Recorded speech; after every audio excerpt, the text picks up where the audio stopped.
You may be seated. Jefferson County Court at Law number 2 is back in session. The court is in session and calls number 23 CCCR 2673, case of style of state of Texas versus Larry Jean Dupuy. Let the record reflect that Mr. Dupuy is present in court with his attorney. And let the record reflect that the state is present with their assistant criminal district attorneys. Let the record also reflect that the jury is now present and seated in the courtroom. State, are you ready? Yes, Your Honor. Defense, are you ready? Yes, Judge. Okay. Ms. Nixon, you may proceed. Your Honor, at this time, the state calls Officer Orta to the stand. Orta.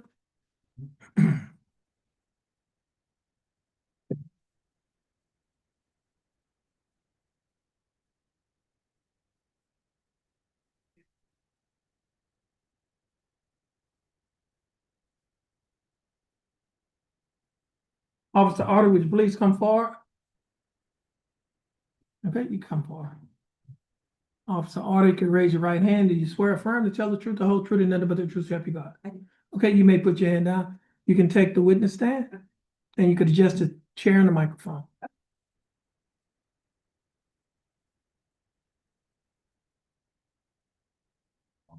How are you doing? Good, how are you? I'm very well, thank you for asking.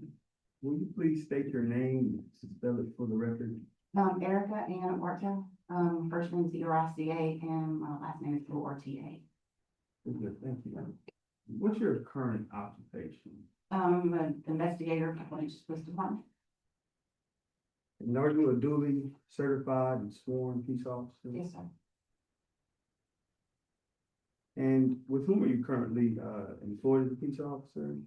Fort Natchez Police Department. Police Department. And how long have you worked with the department? I've been with them for a little over 10 years. What are your current duties and responsibilities there at the department? Investigations over any violent crimes, assault, sexual assaults, family violence. Can you describe your educational background for the ladies and gentlemen of the jury? Yes, I had some college, prior military, and then I went through the police academy. And you mentioned you were part of some special units. Could you state those units that you were part of? These investigations, just more detective role. Okay. And what do you do in that role? Tell us a little more about investigation. Like I said, I do any kind of cases for the family violence, assaults, I schedule guardhouse, interviews, I help people with victims assistance, direct them the right way to get any kind of assistance for therapy, and I work their cases. I've even had to walk warrants for any type of, like the aggravated assault that occurred, and I'm able to walk the warrant and get a warrant for them to go pick them up. And on the date of September 29, 2023, were you employed with the same agency that you're employed with today? Yes, sir. Were your duties and responsibilities a little different? Yes. Okay, how were they different? I was actually a patrol officer at the time. I was working under Sergeant Riley, in which those duties are to patrol the area, make calls, do reports, traffic. And specifically, were you working as an officer for Port Neches Police Department on September 29, 2023? Yes, sir. Okay. And on that same date, did you respond to a call for a traffic stop? Yes, sir, to back up Sergeant Riley. And on that date, were you in uniform? Yes, sir. Okay. Whereabout did that traffic stop occur? Right in front of Port Neches Groves High School. And was that in Jefferson County? Yes, sir. Now, as a sworn peace officer, is it your duty to protect and serve this community? Yes, sir. And when you arrested the defendant, Larry Dupuy, that night for driving while intoxicated, in front of the school, do you believe that you were servicing this community? Yes, sir. when You did that? Why do you believe you were servicing this community? I'm sorry, Judge, I'm gonna object to relevance. Objection sustained.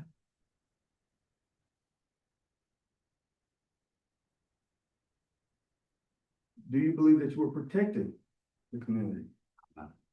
Use the same objection, Judge. Yeah. They can either prove he's intoxicated or he's not, but her opinions about what she thinks she was doing are not relevant to the decision the jury has to make. Objection sustained. Also, Orta, were you wearing your body camera that day? Yes, sir. Did you activate it when you arrived at the scene? Yes, sir. Are you a competent operator of that device? Yes, sir. Commissioner Coach Jonas? Yes, you may approach.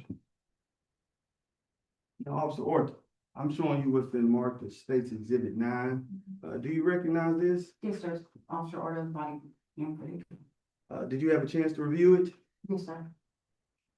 Is it a true and accurate copy of the events that occurred that day when you reviewed this, device, this, flash drive? Yes, sir. Did it appear to be altered in any way? No, sir. Can you identify the voices for the court that you will hear on this? Yes, sir. Okay, what are those voices? It's my voice, Sergeant Riley, and Mr. Dupuis. The state moved this time to admit State's Exhibit 9, attendance to the defense. We have no objection. No objection, State's Exhibit number 9 is admitted. Permission to publish, Your Honor? Yes, you may publish. Ms. Mosby.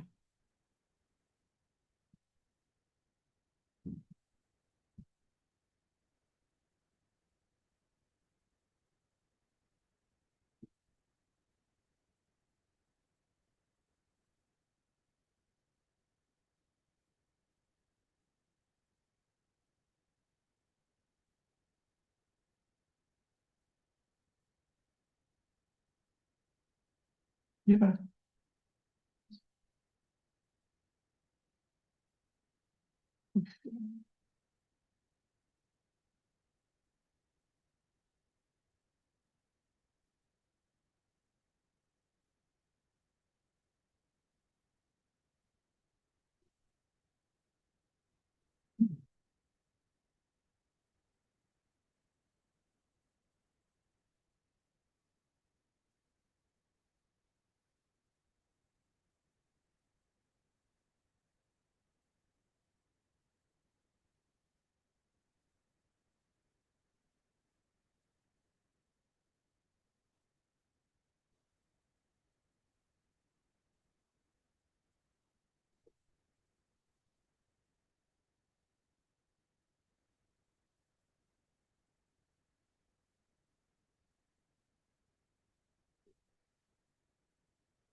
Now, Officer Orta, when you arrived on the scene, who was present on the scene at that? It was Sergeant Riley and Gene Dupuis. Do you recall what the defendant looked like that day? Somewhat, yes. Well, the defendant, Larry Dupuy, is present in the courtroom. Would you please point him out? and Yes, sir. identify Sitting him? right there in the blue jacket. Thank you.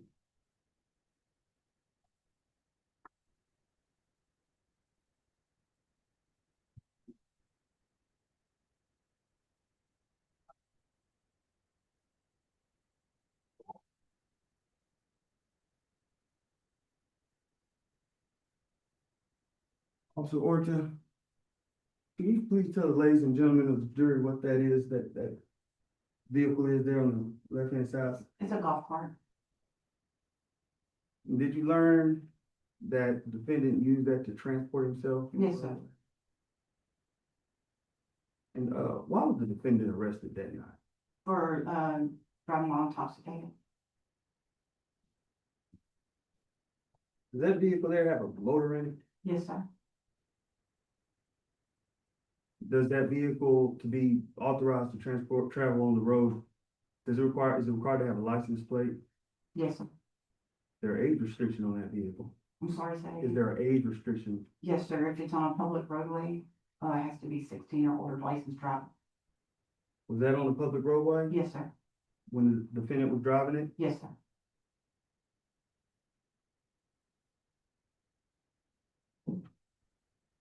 Now, if someone's driving one of those and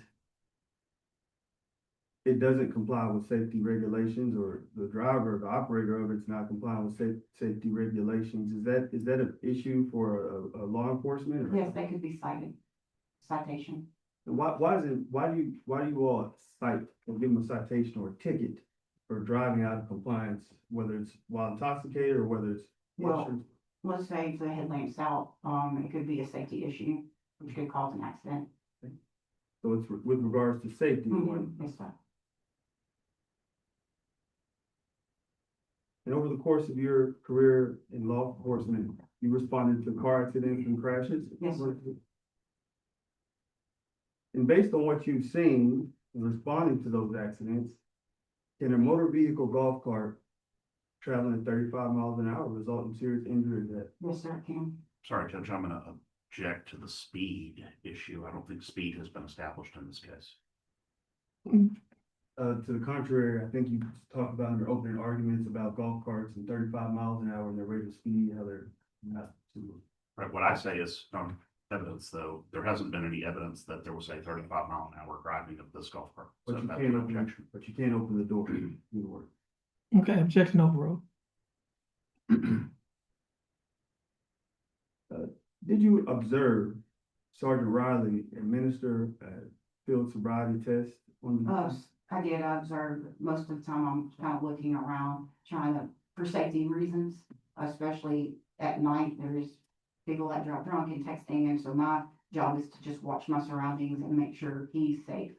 So, And from what you observed while keeping out an eye on the scene, you did observe a one particular test or a portion of that. the test. walk U-turn, yes. And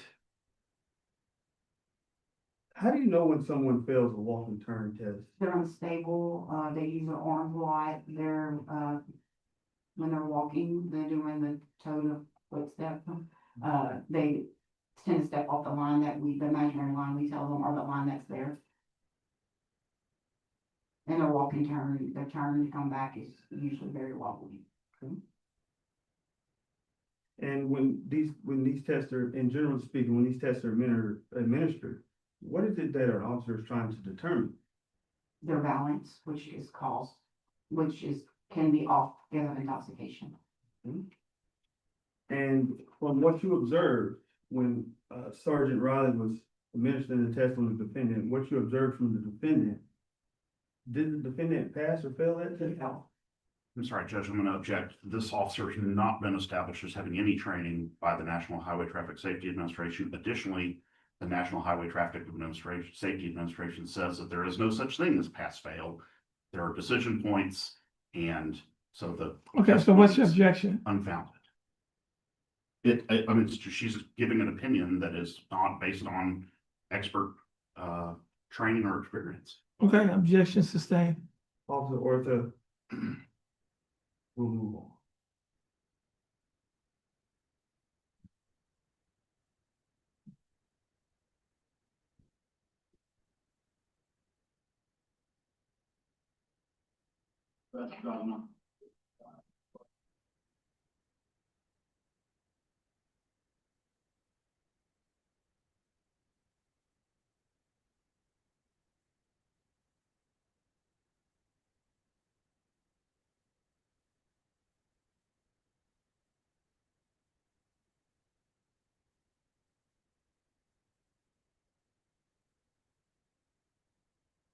Officer Orta, without going into the specifics about training and everything, in your normal opinion, what was that? What happened? He lost his footing.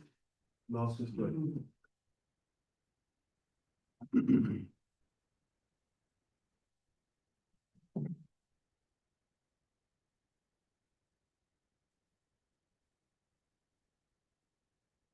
Officer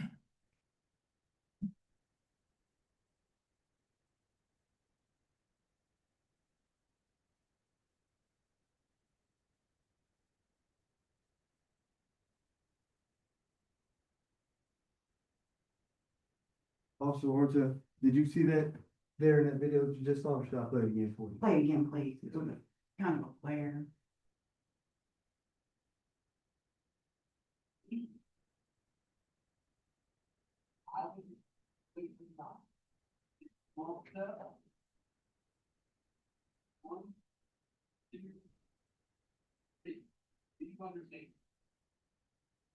Now, just in normal basic term, your opinion,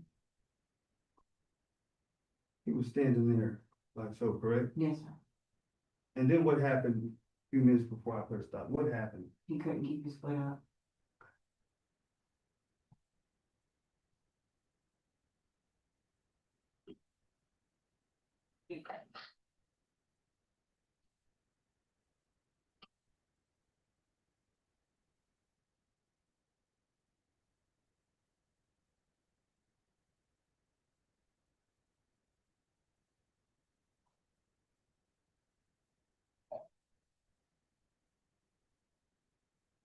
Officer Orta, do you mind working with me and giving me a demonstrative, just kind of how you would just walk straight across there? Because I want to show that, You want me to actually do it? yes, ma'am, what if they yield? You don't have to explain the Okay. text, right? You just we just want to see you walk.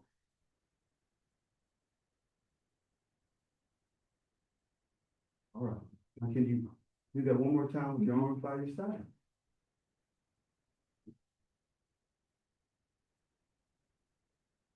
Thank you, ma'am.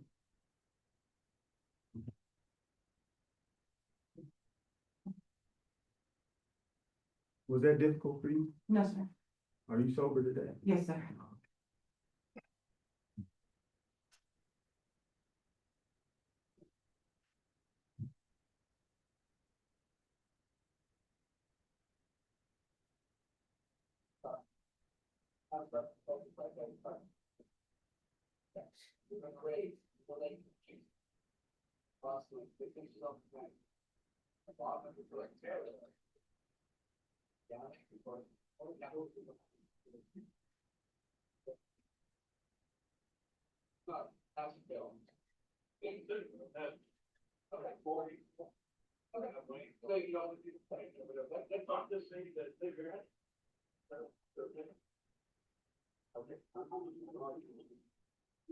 I didn't want to see if I would explain to you. I can understand everything else.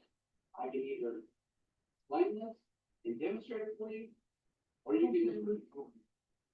Then it's all yours. You can't find that. You're better us draw now.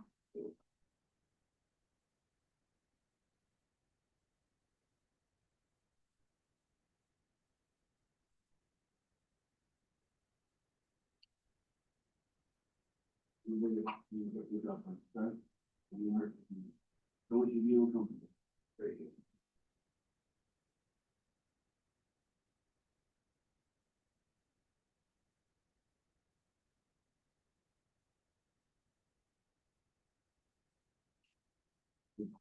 Little arms, no need time. Hey, don't walk away yet. I have to double on. No, you're fine.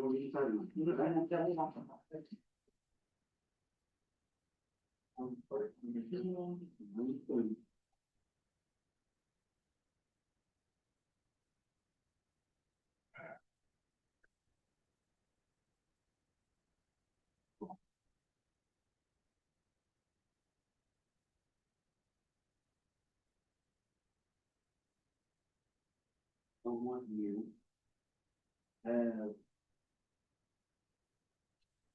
Sorry to make you guys go through all this effort. Did you hear that, Officer Orton? Yes, sir. I'm gonna rewind it one more time so everybody's ready. Stop this. I don't want you.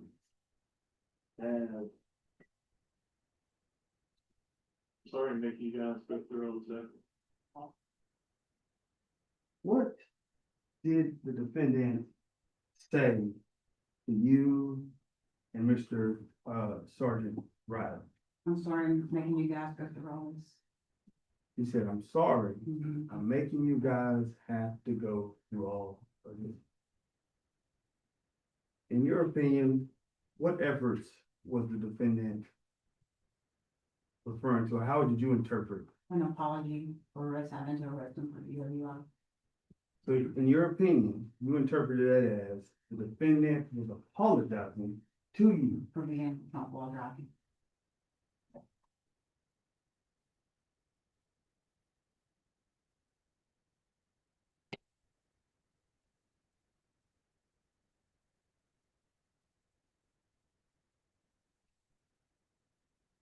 Now, when Mr. Dupuy was arrested, did he say, you have the wrong guy?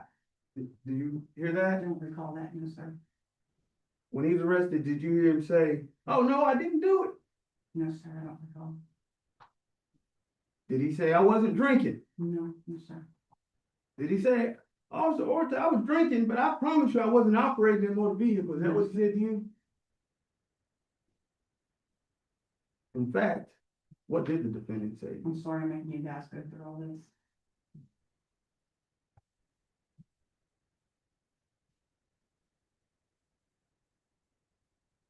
Now, Officer Orta, will you apologize for things you didn't do? No,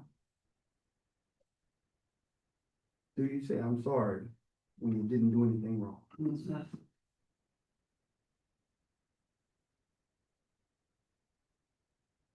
We're gonna go ahead. Time to go for it. Yes, sir.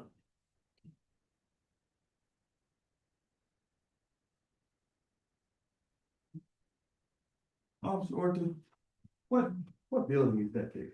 Fort Nature's Rose High School? Fort Nature's Groves High School. Was he driving through the school zone when you got arrested? Yes, sir. Is it? Do we have specific laws in this country to prevent people from speeding or driving drunk in school zone? Yes, sir, for the safety of the children. And it is a violation of those laws, driving through the school zone Yes, sir.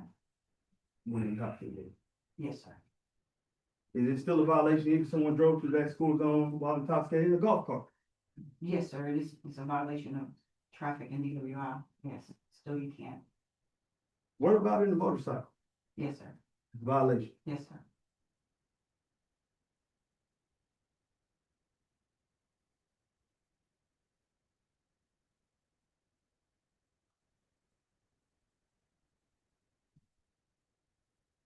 Do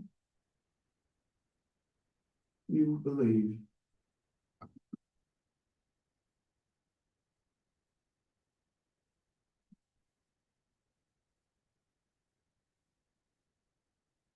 that enforcing those laws, DWI law,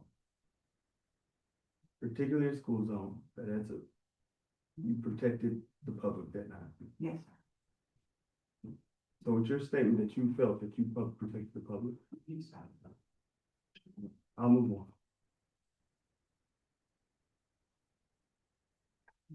Can you help us understand how someone that leaves the wheel ends up driving through, leaving the wheelhouse after having a few drinks, Mhm. leaves the wheelhouse and ends up in front of a school on their route home? How does that work? I don't know, can you explain this and help us understand how generally someone would end up there? They're residential areas? Mhm. How- Yes, sir. how's that? It's one of they're one of the main roads that go through our city, Merriman. And Merriman takes you to the other side of the highway, which I believe where Mr. Dupuy lives. So that would be his route home.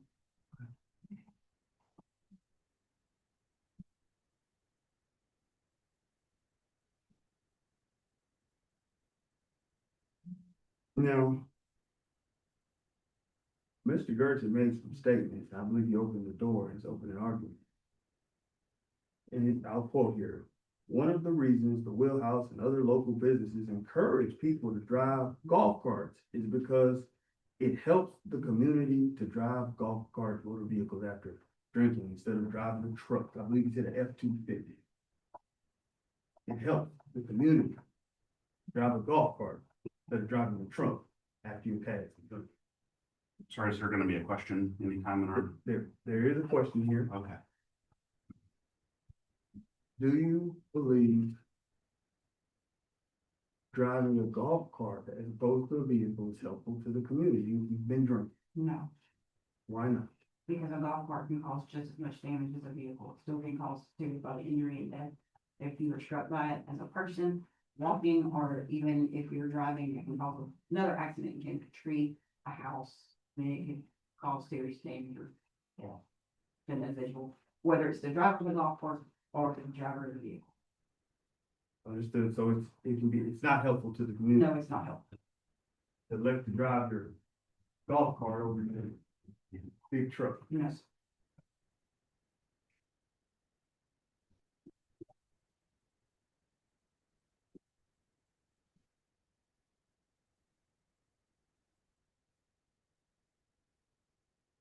Are these type of messages harmful to the community? Are they helpful? And very harmful to the community. Is that type of behavior helpful or harmful? It's harmful to the Judge, community. again, I'm sorry.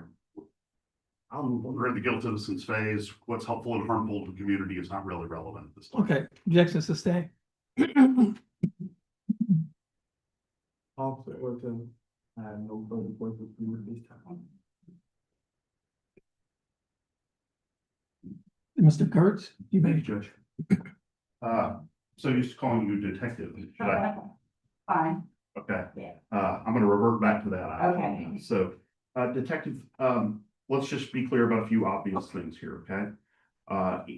It's not your testimony that there were students at school that night at 11 o'clock at night, correct? There was not, but there has been times I have pulled students over at that time leaving the school. So- I know, and I need you to just answer the question I'm asking you, Yes, sir. not the question you wish I asked you, okay? Yes, So my question was, were there students that night at the school? I did not see any students. So, and Mr. Dupuy is driving you agree with me, a golf cart that's maxes out at about 25 miles an hour, right? I have no idea what they maxed out at. Okay, so when you gave that opinion earlier about them going 35 or whatever, that was just sort of I have no made idea. up out of thin air, right? No, Okay, good. Do you think it's important if law enforcement is gonna make a decision to make an arrest? Do you think it's important that they follow all the rules and regulations? yes, sir. Do you think it's important that they follow their training? Like this kind of training? Yes, sir. Have you been trained on this? Yes, sir. When was the last time you were trained on it? Oh, I've been out of office for 3 years. I'm not gonna lie to you, probably been 5 years, but I can't give you an exact date when I did a refresher.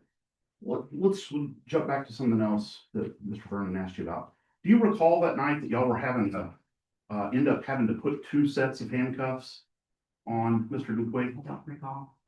If we see it later on a video that when y'all were talking about him being sorry, Mhm. that y'all are jacking around with 2 sets of handcuffs, would that sound out of norm? No, it doesn't sound. No. He was apologizing for being overweight because y'all were having to undo the handcuffs and redo the handcuffs. Remember, you don't remember that? I don't, I've seen the Okay. video, but it's been 3 years. So you gave that opinion earlier about him being sorry about committing the crime. Mhm. You remember it that way. You don't remember that y'all were in the midst of having to undo and redo the handcuffs. Okay.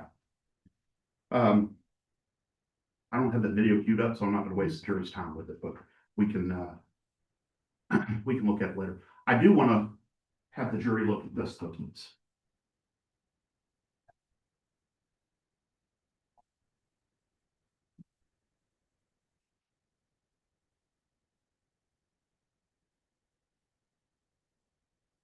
So, give me just a second, Mosby. Turn it back on. Yeah, give me just, will you turn the lights back on for a second? So you recall that in giving the instructions for the walk and turn, that you asked the citizen to put 1 foot in front of the other and stand like Yeah, this, but I right? didn't ask them to. I'm not saying you did. Okay. That's how you give the instructions. Mhm. You agree with that? Yes. That's what you're supposed to do, right?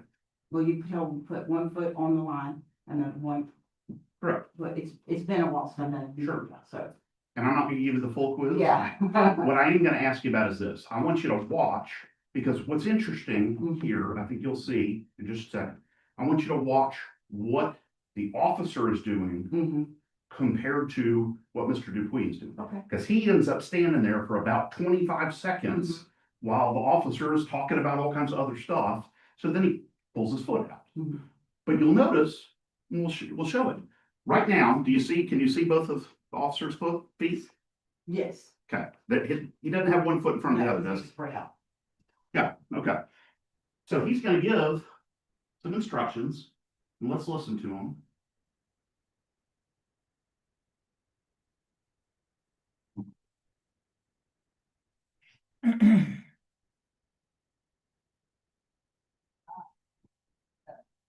On that line.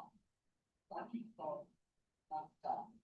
Got it? Okay, so far I've heard you take 9 heel to toe steps on that line, and once you start, do not stop. Do I have that all right? That's what it sounds Okay. like. He did not use the word touch heel to toe, did he? No, sir. He said 9 heel to toe steps, Mhm. correct? Mhm. Now, again, he's still not in that position. Mr. Dupuis is in that position, but Sergeant Riley is not in that position, correct? Yes, but we don't have to stay in that position. It's him who has to stay where we instruct. I understand.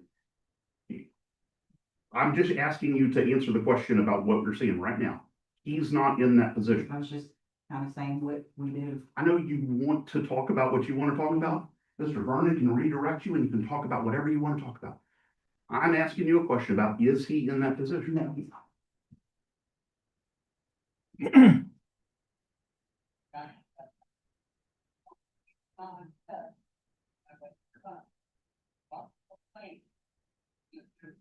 He's still not in that position, is he? No, sir. No. Mr. Dupuis is, but he's not.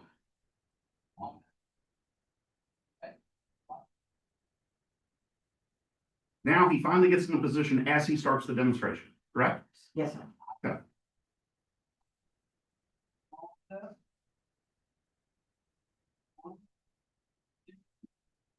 He takes 3 steps, not 9, correct? Mhm.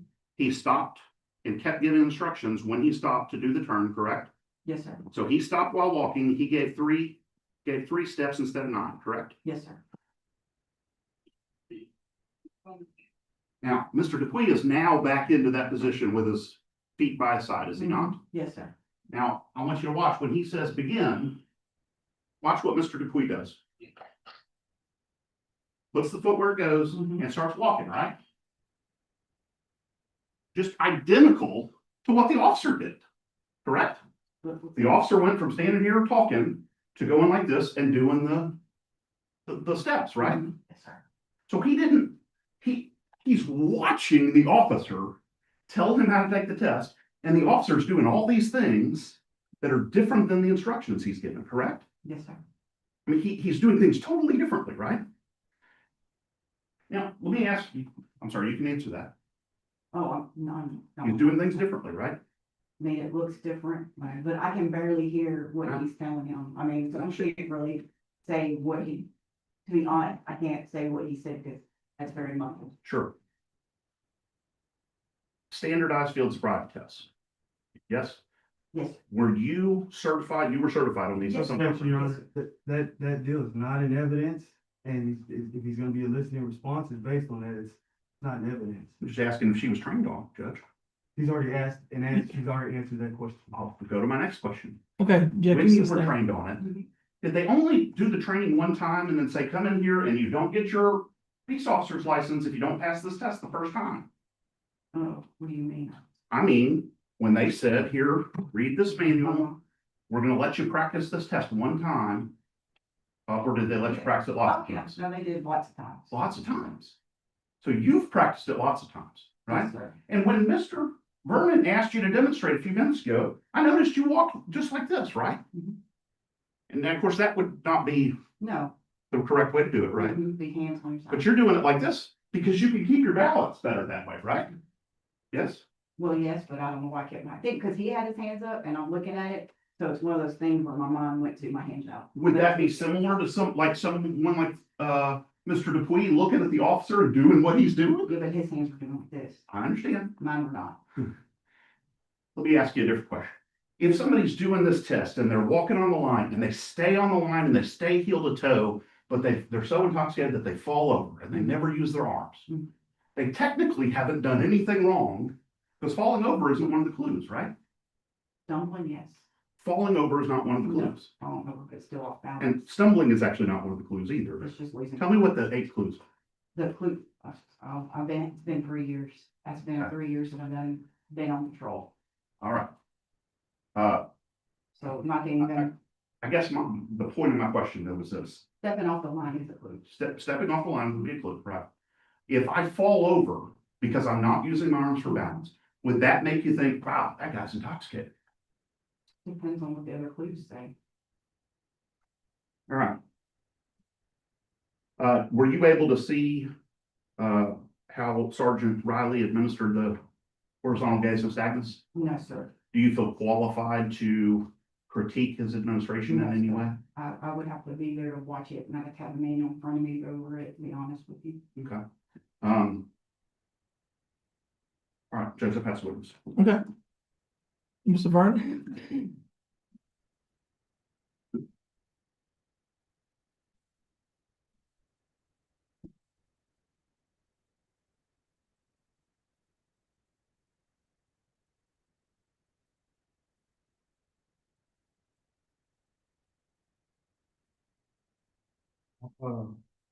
Officer Ortho, we're gonna start with the school there.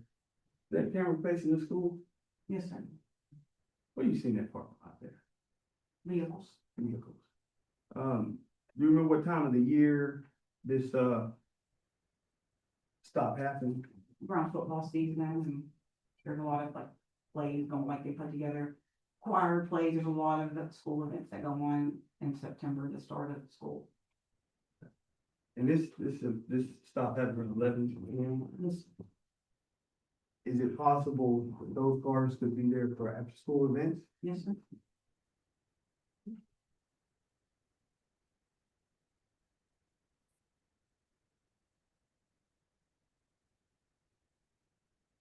So it would be incorrect to say that nobody was there that night as the defendant No. drove drunk to that school though.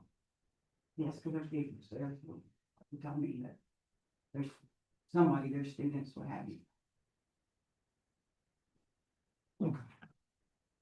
Now, Mr. Gertz said that we fabricated, or I fabricated the 35 miles per hour out of nowhere.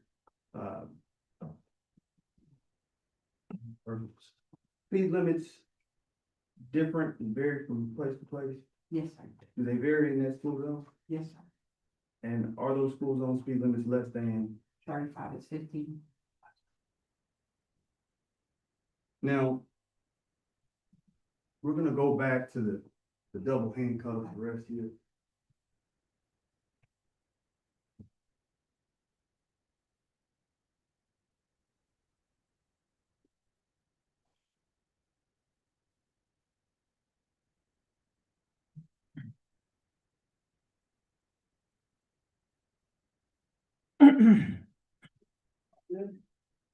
Someone you have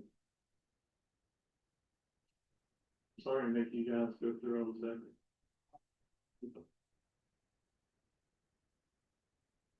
There any double handcuffs in that video?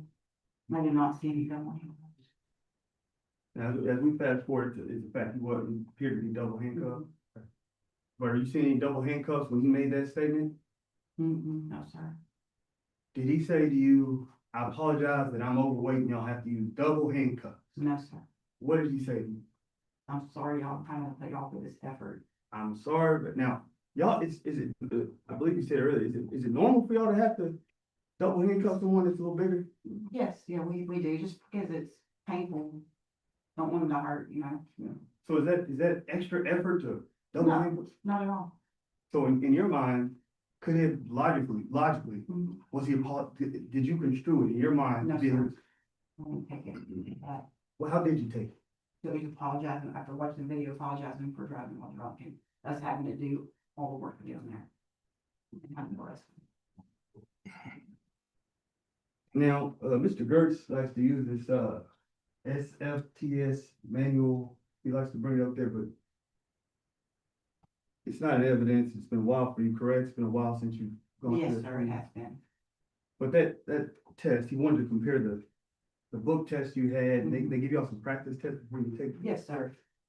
Now, do you have to do any physical activity on that test, or is it a paper test that they give you? We do physical activity. But particularly for the test over that book, It's actually to pass, you have to do, it's a paper. all right, so within the restrictions of his discussion, what he's asking, when they give you instructions, and let's take the practice test for that booklet, is that a physical activity when you're sitting there reading? No, Is it a physical activity when you're writing and marking on paper? no, sir. Is a SFST, that a physical Yes, activity? sir. So it doesn't logically follow that he's comparing some answers you got on the book test with a physical exam out there on the road. I'm sorry, we're now leading the witness again being recommended. Objection sustained. I'll rephrase it.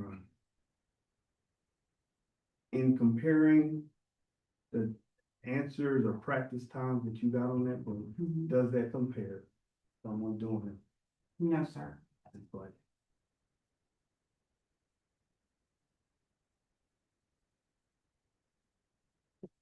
now, when you did the martial arts drills, and you had your hands out, Mhm. did you also walk back without your hands out? I don't remember. I don't remember. It's okay, Yeah. Mr. Gertz will tell the truth, and walk back. My memory's, probably not better, you know, so much going. So, We're gonna take a look at the defendant's hands here.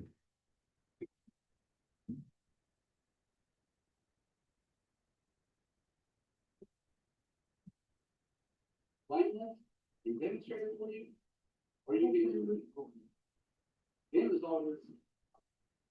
Can't find it. Better us driving on. Oh, boy.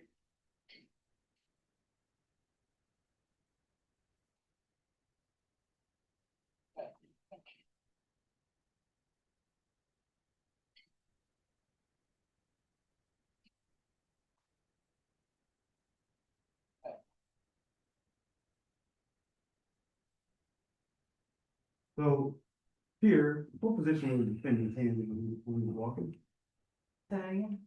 What position were the defendant's hands, were they, when he performed the, they were kind of like, cockeyed, but up like this, just unbalanced. were they symmetric? No. And when you walk even with your hands out, were your hands symmetric? They would stay out. Were his hands that way? No.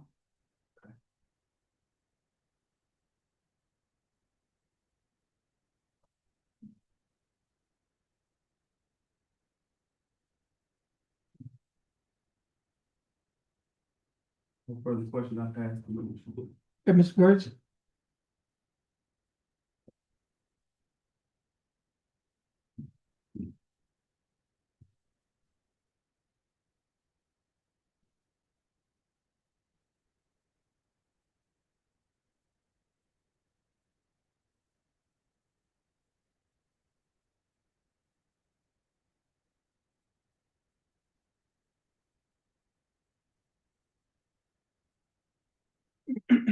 Would you watch and see how many pairs of handcuffs is he wearing right now?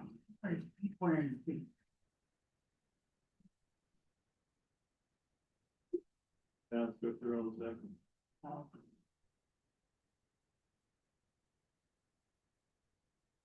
So this is it. 6 minutes and 25 seconds is when y'all begin trying to put handcuffs on. Okay. Let's just see when you actually finish, get the handcuffs on, see how long it took. You're locked, so we have. Hey, don't walk away yet, I have to, that's all. No, you're fine. Here. He puts them on once, he's about to double lock them, and then you pull out a set of handcuffs. So then we unlock the handcuffs, right? Mm-hmm. And then y'all try putting your handcuffs and his handcuffs on him, right? And then you're having to double lock those. Yes, sir. You have to double lock both sets. Yes, sir. All of that's what's going on right now, correct? Correct.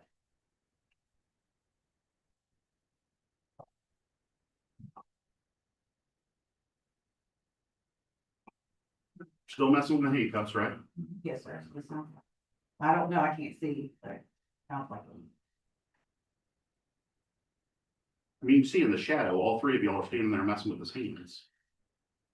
Shadows kind of blending. Now it's gone. I know, yeah, my problem is the lights on, right? My problem is, I don't want you to have Sorry to make you guys go through all this effort. Oh, I'm sorry. So now, a minute and a half later is when, and y'all are still playing with the handcuffs. And that's when he says he's sorry, correct? yes, sir. For making y'all go through all that effort. Correct? Don't know if he's talking about the handcuffs or if he's drunk. Don't know which one he's talking about. What he says is, I'm sorry for making y'all go through all this effort. Effort could mean having to go through what we went through. Again, I know you want to answer the question you wish I asked. I need to answer the question I'm Okay, asking you. What's your objection? She's already asked and answered the question. She said how she interpreted the statement. And he continues to ask her the same question. That was not my question. My question was, he Okay, said, oh, his objection sustained, you can, go forward. what he said in the wake of y'all playing with the handcuffs for a minute and 30 seconds was, I'm sorry to put you through all this effort. That's what he said, correct? Judge, I passed the witness. Okay. Mr. Furner? Miss,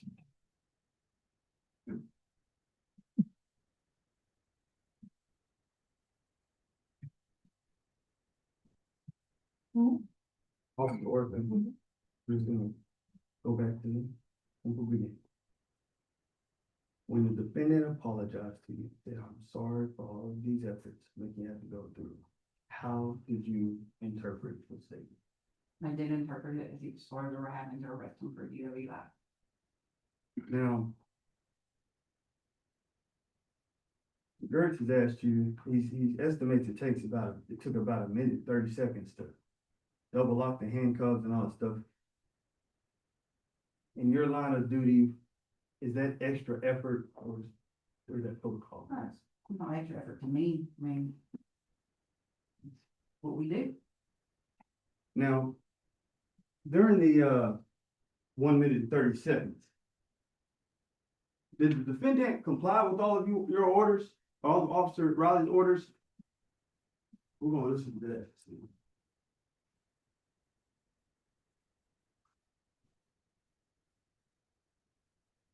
going to you and him.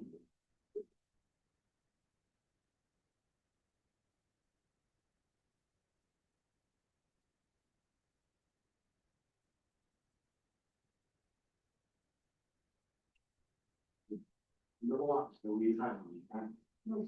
Hey, no, walk away yet, I have to. What was happening right there? He was walking forward. Was he supposed to be walking at that time? No, he wasn't. What did Officer Sergeant Riley tell the defendant? It's really, I'm not gonna lie, it's hard. for We're me to gonna hear. rewind.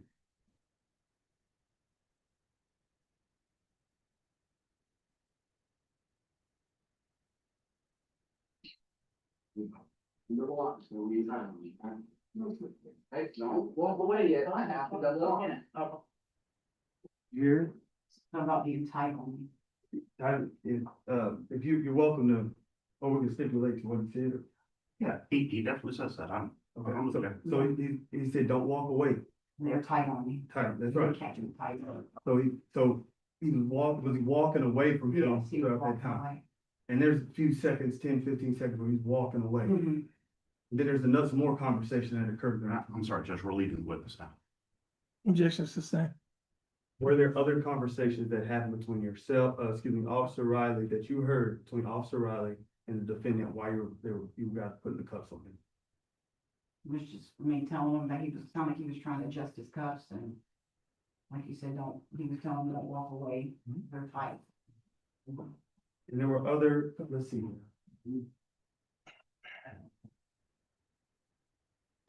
No, you're fine. You're fine. Don't walk him.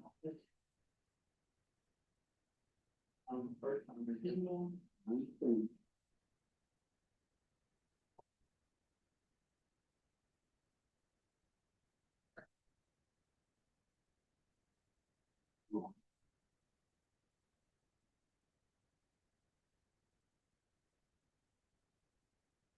So what I'm asking is the 1 minute and 30 seconds. What, at that time, were you solely working on his handcuff or was there discussion? For this discussion, you don't walk away and you came back. Okay. Now, this is the national handcuffing championship. You've done it fast? Yeah, probably. Okay. He wasn't combative or anything, so there was no rush to handcuff him. He was being cordial. Okay. And my final question for you is when the defendant said to you, I'm sorry for all of these efforts, how did you interpret that? We've asked and answered. Objection sustained. Judge, I don't have any questions for this witness. Okay, You can may this witness excuse be excused? Yes, Your Honor. Okay. Okay, Detective orders you excused. You're free to go and you have a best day.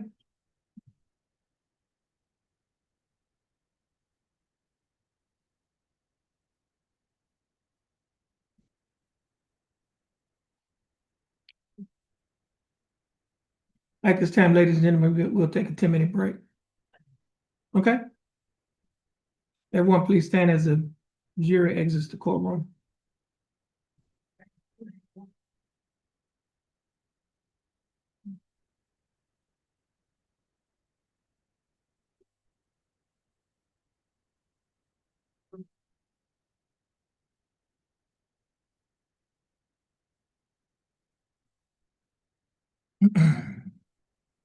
Court are being recessed.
You're gonna rest in front of the jury.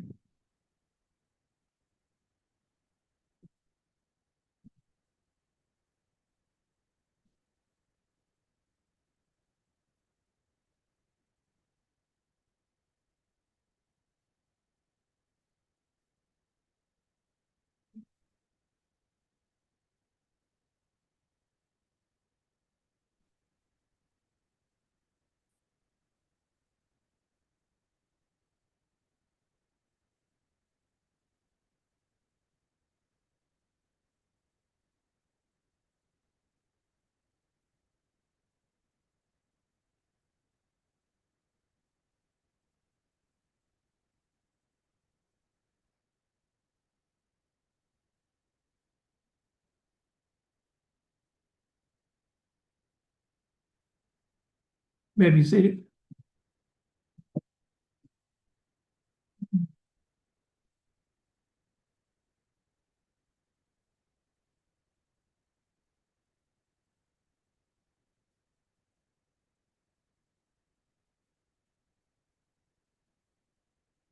Jefferson County Court at Law number 2 is back in session. Court is in session. In cause number 23 CCCR 2673, case is style of state of Texas versus Larry Jean Dupuy. Let the record reflect that Mr. Dupuy is present in court with his attorney, Attorney Ryan Gersh. Let the record also reflect that the state is present with Assistant Criminal District Attorneys, Attorney Fred Vernon and Attorney Farron Nixon. State, are you ready to proceed? Yes, Your Honor. And defense, are you ready to proceed? Yes, Judge. Okay, state, like to, Yes, Your Honor, the state rests this time. okay? So at this time, ladies and gentlemen, the state has rested this case. Mr. Kurtz, Judge, we can call Jennifer Cisco to the stand? you say Cisco? Yes, Judge. Jennifer Cisco. Yes, Judge. She's right. So-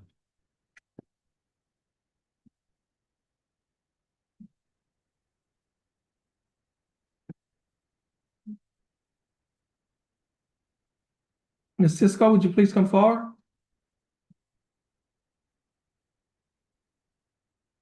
Ms. Cisco, would you please raise your right hand? You swear affirm to tell the truth, the whole truth, and nothing but the truth, so help you God. I do.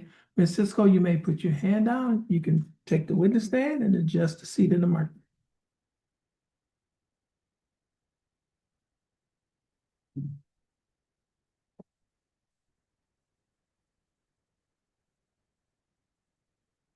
Good afternoon. Scoot a little closer to the microphone so they can hear you. I know it's kind of an odd setup, but if you'll do that. Okay, will you introduce yourself to the jury, please? My name is Jennifer Cisco.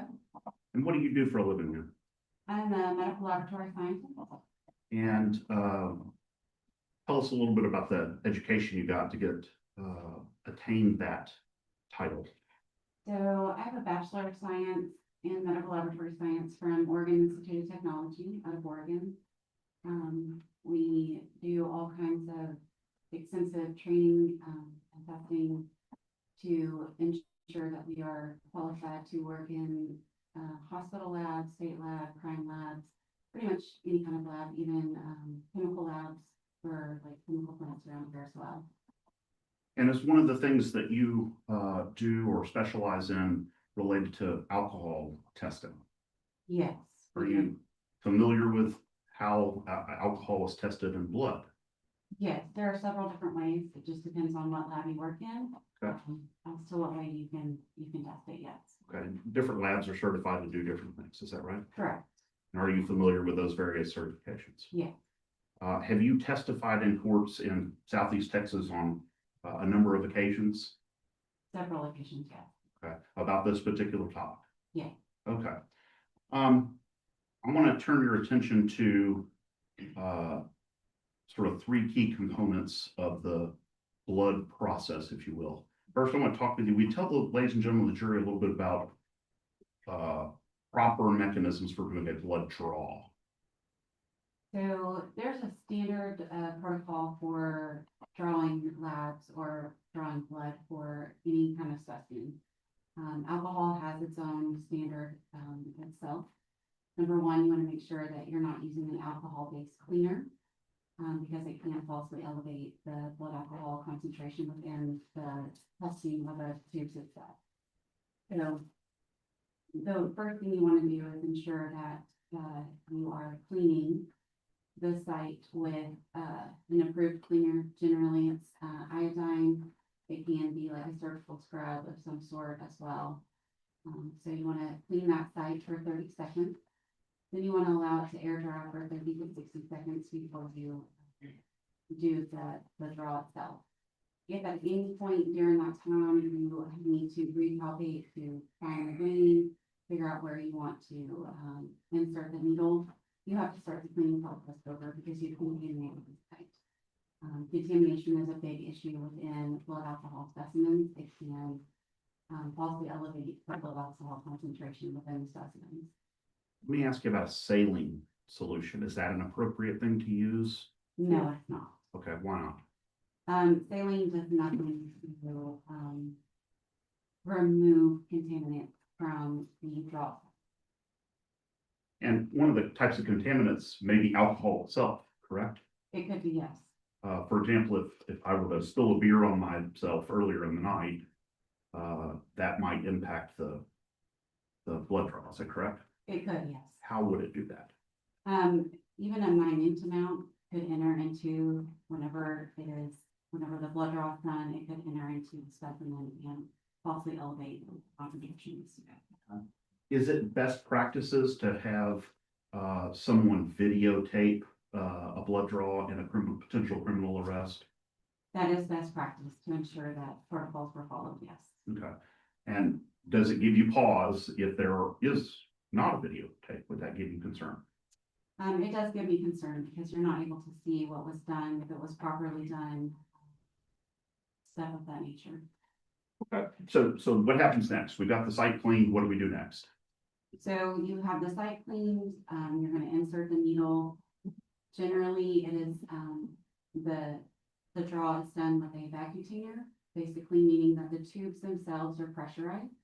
And once you insert it into the needle, it automatically sucks out the blood from the vein into the tubes.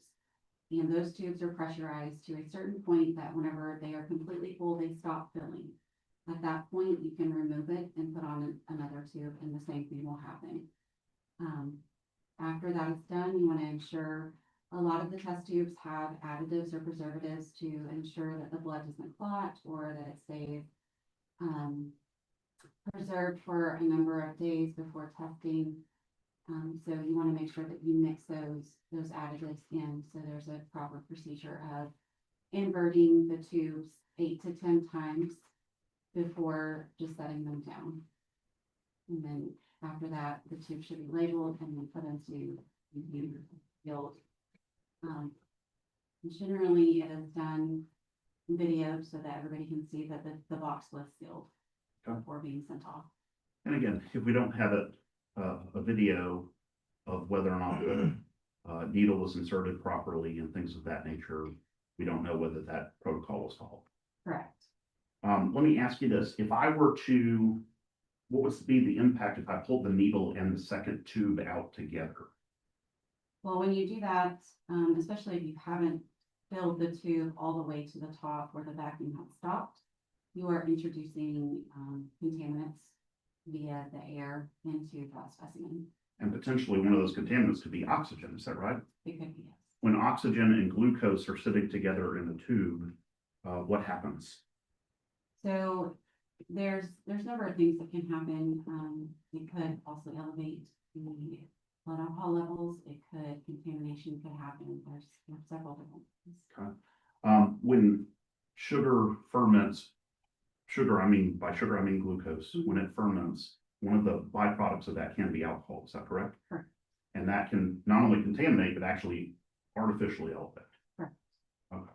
And so if we don't know if that was done correctly, we don't know if the specimen is accurate, correct?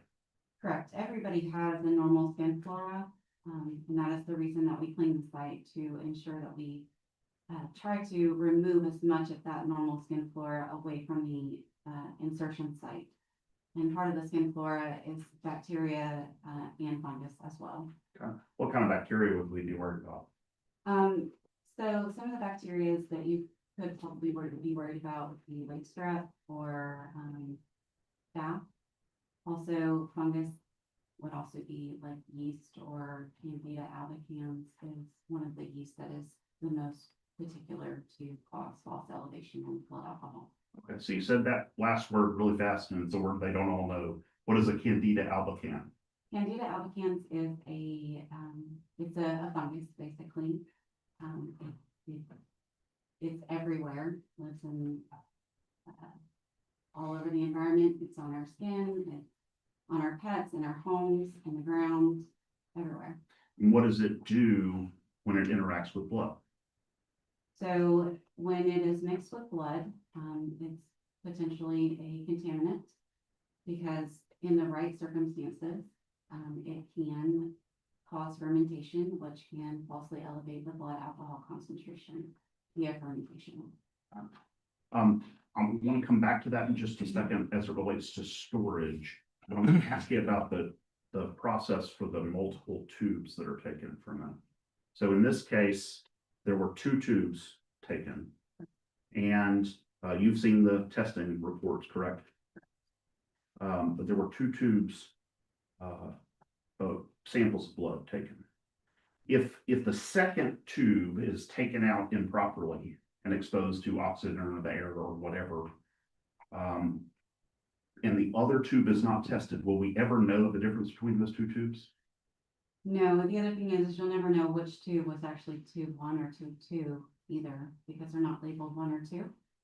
So, I mean, it could have been tube 1 that was tested, it could have been 2. There's no way to know.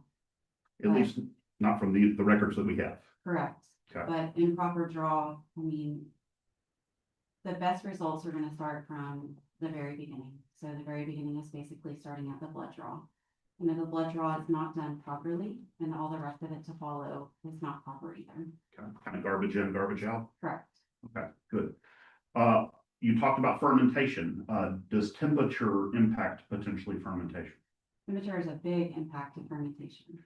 So if a blood draw or blood vial is not kept refrigerated for some multiple day period, would that concern you about potential contamination or something else? Yeah. Okay. Tell us Um, how. I'm sorry. Tell us how it would concern you. So, especially with Candida albicans or any kind of fungus, in the right conditions, via room temperature, body temperature, it can start the fermentation process. So if blood is not refrigerated, number 1, it's degrading. Number 2, you're causing a false elevation of BAC via fermentation because the yeast is eating the glucose within the blood, which is then producing the byproduct of ethanol, which is falsely elevating the blood alcohol concentration. Okay. I want to turn your attention to the testing that was done in this particular case. Have you reviewed the Judge Mackowitz? Yes, you may. This is defendant's exhibit number 1. Have you reviewed the documents that are contained in this?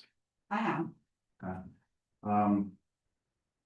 Let's talk about the lab procedure from sort of your perspective about this. What do you notice first off the bat in terms of potential problems with this blood result? I mean, the very first thing is there's a non-conforming work investigation. Basically, this is stating that there was a improper protocol or something that wasn't done correctly based off of what the lab says is supposed to be done. An investigation had to be done into this process to ensure, number 1, what happened, why did it happen, and how do they fix this going forward? Okay. And on there, there's a set of check the box options. Would you read me the first one, please? The second, no, I'm sorry. That one. What does it say? It says, was work acceptable? And Was- the box checked is no. So the work for this entire batch was considered not acceptable, correct? Correct. By somebody's supervisor. Correct. If there were testimony that this problem happened after the analysis, does that reduce your concern about it? No. Tell us why. Because there's a process. When you start this testing, process. It's not something that's done within 20 minutes. It takes hours. So when you start this, if you're not going to be able to finish it, you probably shouldn't start it to begin with. Because there is proper protocols to follow. If you're not able to finish, they have rules stating that everything needs to be locked up, put away, to ensure that other people aren't messing with it, that they can't get into it to, what is the word we use? Manipulate or mess with the results that could happen. Because even though it had already been analyzed, the results had not been released yet. So I don't know who touched this, why they touched it, if they did touch it. And if they did anything to it, there's no cameras, there's no nothing besides this log saying that this happened. The things that, you're familiar with NIST, are you not? Yeah. Okay, tell the jury what NIST is. So NIST is, it's a regulating body that dictates, protocols on how things are done. In labs, Correct, scientific labs, correct, ones that have certifications. correct. One of the NIST requirements or standards is that someone keep contemporaneous notes of everything that they're doing. Is that right? Yes. And why is that important? So documentation is one of the biggest things within the lab. If you're not documenting, the person who follows behind you is not going to know what you did, why you did it, why something happened. It's like the Holy Grail or the Holy Bible. You want to make sure that everybody who could possibly come after you or work after you knows what happened, how to fix it, or what may come about. And it's sort of just good science, right? It ought to be able to replicate over and over again. Correct. But if you don't take notes about what you did, we won't know if we've replicated it correct. In this case, do you see any kind of contemporaneous notes of that nature? No. Okay. Let's talk a little bit about, because this also, this incursion here also involves an attention to detail issue. Do you agree with that? Yes. And there's a little graph on the board behind you. Do you see that? Yes. You're familiar with that process there? Yes. Okay. Now, normally when someone is testing blood using a GC, are they just testing one person's blood at a time, or are they testing lots of people in a batch? Multiple people in a batch. Okay. One of the things, tell us about that process of the labeling and how important it is to make sure you've got the correctly labeled thing in the right spot and all, right location and everything else. So generally within a batch, it can be anywhere from 70 to 90 specimens, just kind of depends. When I say specimens, it doesn't mean 70 to 90 people. That means actual specimens that are being tested. Most labs, especially for gastroenterology, do dual testing, meaning that they will test the same sample twice to ensure reliability and accuracy. Within those samples as well, there are calibrators and there are controls to ensure that the analyzer is working properly as well. So you have to make sure that what you're labeling and what you're putting in, because you are handling, it could be up to as many as 25 to 30 actual human specimens or specimens that are being tested. Within this, specimens are duplicated. So if you're testing, say, and they usually don't have names on them, it's usually numbers. So you want to make sure that whenever you're looking at the numbers, that you're not transposing, that you're not missing something, that you don't get it mixed up with the specimen before it or after it. It's very important to pay attention to those details to ensure that everything is done properly, because this is, to them, it's just a number, but this is actually somebody's life. Now, amongst those documents you have there, there's a handwritten chart of all the various things that may have been in this batch. Do you see that? Several pages, I think.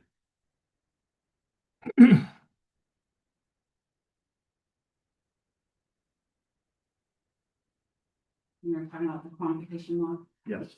Is that one of the ways that you keep track of what vials were put in what space and which were tested in which location? It can be, yes. Is the way it's done here, does it appear to be up to NIST standards? A little antiquated. in part because it's done by hand? Correct. Okay, may I have that for a moment so I can show the jury what we're talking about? Okay. May I publish to the jury? Yes, you may.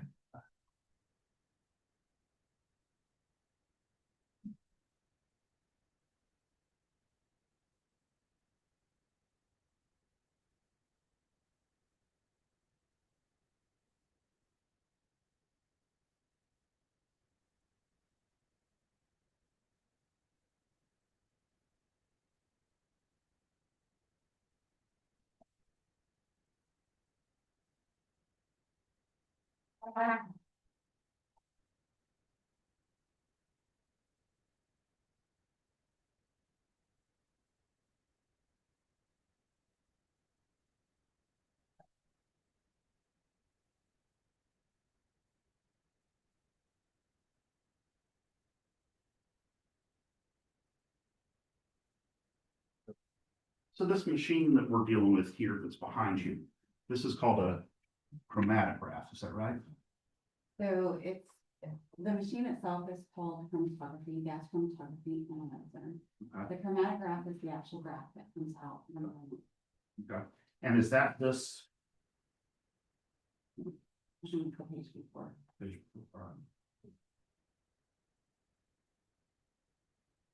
This the chromatogram from this, Correct, blood sample here yes. that allegedly is, Mr. Dupuis' blood? Allegedly, yes. Okay.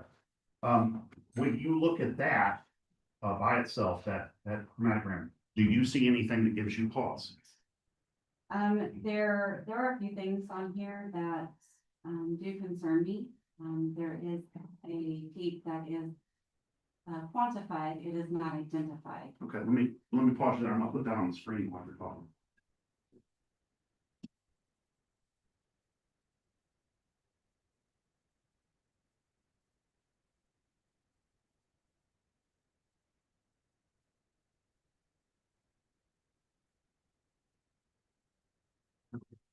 So, what we're talking about is this part down here on the left? Correct, Is that and, right? and the top and the bottom graph, yes, Okay, and it's showing up in both samples, is that right? correct. And it's some kind of noise, I guess. It could be noise, it could be contamination, it could be any number of things. It quantified it. I have no way to know what it is. They do have a mix that they run that will tell a retention time, which is basically every known sample has a time at which it should come out of the machine and at what time it comes out. Based off of that retention time, if I had that information, I could tell you what that is, but I don't know what it is. And, because we don't know, we just won't ever know, I guess, is that fair? But we're seeing that contamination of some sort in both of these samples, is that right? Correct. The only thing that should be identified in these specimens is the ethanol and the N-propanol. If somebody looked at this, another person looked at it, the person who tested it, and can't figure out what it is, would that be good science or bad science? That would be bad sign. Okay. And it looks like there's even a change on this page to the name of who was working the machine. That is the other thing that I noticed. So I don't know who actually did this because why is it handwritten? These are electronically generated based off of who has logged into the analyzer itself. So if it wasn't this person, why was the analyst who supposedly did it not logged in? You're familiar with the name Emily Esquivel? Yes. Okay. How do you know who that is? Just from seeing her name on documentation from the crime lab on other cases that I've worked on. And I know we're not supposed to guess, but do you think it's possible that the EE is Emily Esquivel? That would be my guess, yes. Okay. And then it's crossed out and the initials MA are put on it. Is that right? That's concerning to you. It is because for myself, I'm licensed and I'm not gonna put my name on something unless I know for sure that it was me that did it. And I'm definitely, if I didn't do this, I wouldn't want my name or my initials to be attached to anything that belonged to it.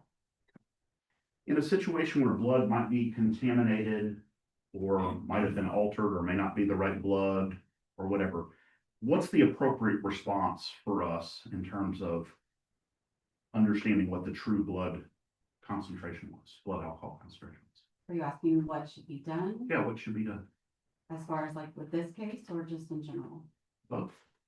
Well, with this case, being that there was a non-conforming investigation that happened, regardless if the specimens had already been analyzed or not, it should have been started over from the very beginning. And everything should have been retested in that batch. And basically, that is the standard for anything that you're not sure about, is to retest to ensure that you have proper results. Okay. Beyond just the chromatogram, was there something else that you noticed that gave you pause in terms of the filling of the blood vials? So the blood tubes themselves were not filled to capacity. Those tubes are 10 ml tubes, and on the notes in here, it says that one tube was approximately 3.5 mLs and the other was 3 mLs. That is concerning because there is something called salting out effect that can also falsely elevate the blood alcohol concentration as well. And again, we don't know that that's what happened, right? We don't. But if the science isn't good, the results aren't good. And the jury should take bad science and disregard. Do you agree with that? I do. Objection. What's your objection? Leading, he drew a conclusion for her and asked her the jury, how the jury should decide based on that. She simply agreed. That's leading. Objection sustained.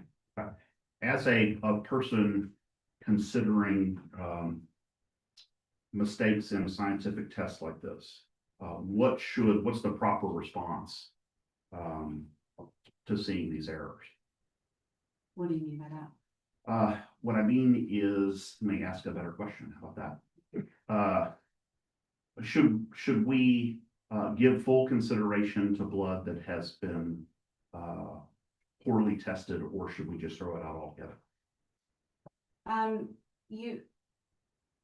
Number one, you should make your own conclusions. If you don't feel that something is right, you shouldn't say, well, this is what I was given, so it must be right. There are protocols and procedures for reasons, and if those aren't followed, it should put a doubt in your mind that says something's not right here. It doesn't feel right, it doesn't smell right, it's probably not right. And again, they had a whole separate tube that was untested that they could have used to go back and do this test. Do you see that in the notes? Yes, Okay, and that would be normal protocol, it could be, yes, but that wasn't done here, correct, as far as we know. correct. Good. Judge, I'll pass the witness. Okay. Mr. Burns?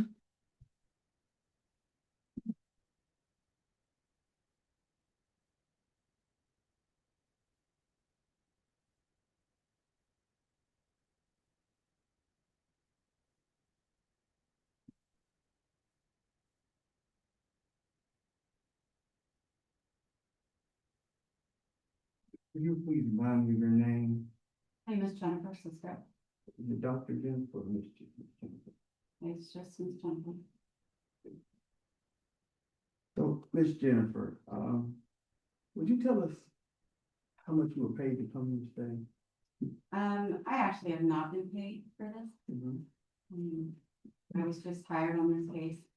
Payment has not been discussed as far as like hourly fee or what I would do. What's your usual hourly fee? It's not usually an hourly fee. It's generally based off of, a testimony. I have it broken down as to how, based off of how long I know it normally takes me to look over a case, and then I need to testify, there's an additional fee for that as well. And in this case, you had to testify and you had to look over the documents, is that right? Well, there wasn't very many documents besides what was just given to me this morning. So all of your analysis that you just testified to, you just looked over those documents this morning? Yes, So you hadn't looked at them any time before that? no, Okay. And you had mentioned hourly fee before. And so I asked you how much your hourly fee was, but you don't know what you're gonna be paid for this?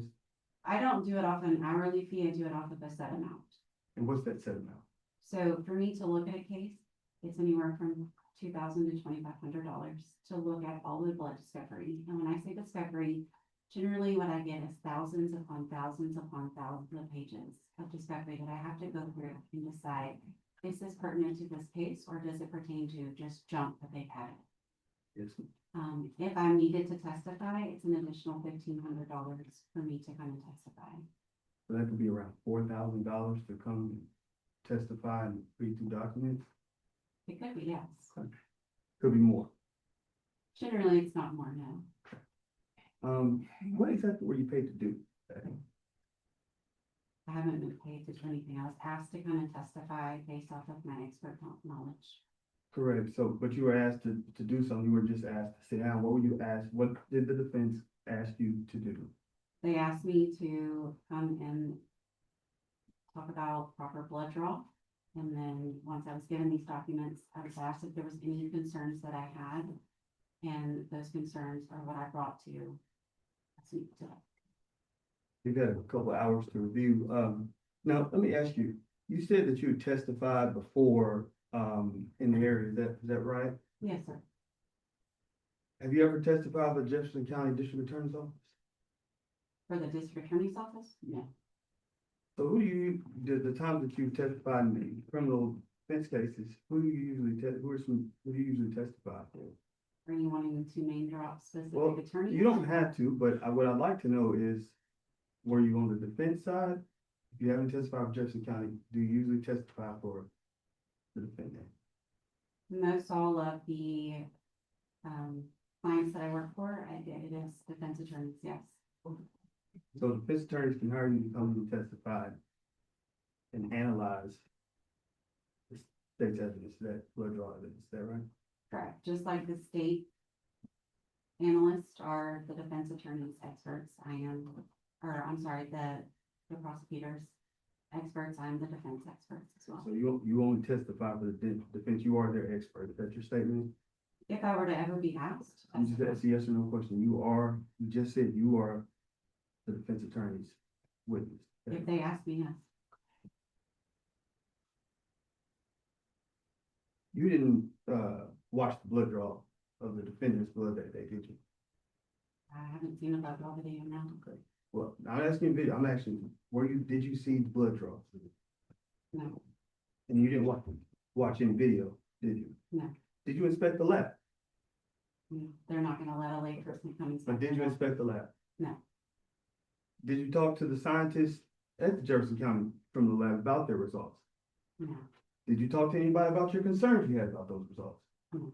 You said that there were some things you just didn't know. Did you talk to anyone to help bridge the gap and get understanding about those things you didn't know? no, they're not gonna allow me to talk to them. I understand, but you didn't talk to anyone else. No. So you came here today, you got a report a few hours ago. And you found some concerns. Correct. And there were some things in there that you just don't know whether it happened or not, is that right? Correct. And you went and you didn't make any phone calls to figure out what those gaps were, whether they would talk to you or not, it just didn't happen, is that right? Correct. And then you come and sit down and you ask these drawers to believe all the things that you're saying today. I'm not asking anybody to believe anything I'm saying, I'm asking them to use their brains and not believe everything that's just presented to them. So you would ask them to, approach your testimony with the same amount of scrutiny, is that correct? They don't have to believe what I say. I'm just asking you a simple question. Would you ask them to approach your testimony with the same amount of scrutiny? Yes.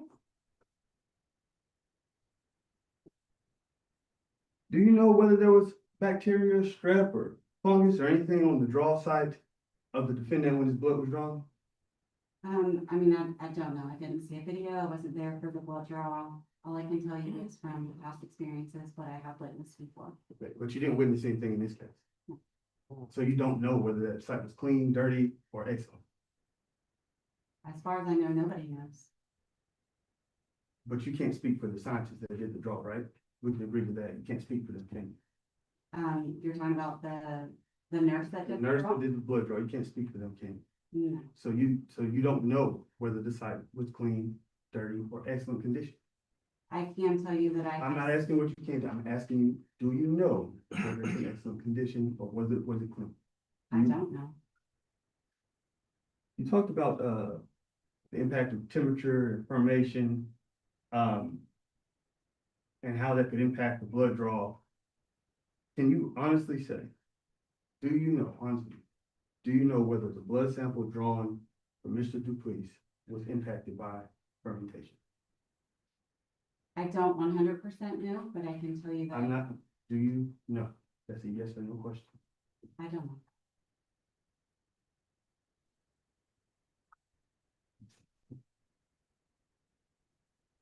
You talked about a confirmation of a working investigation.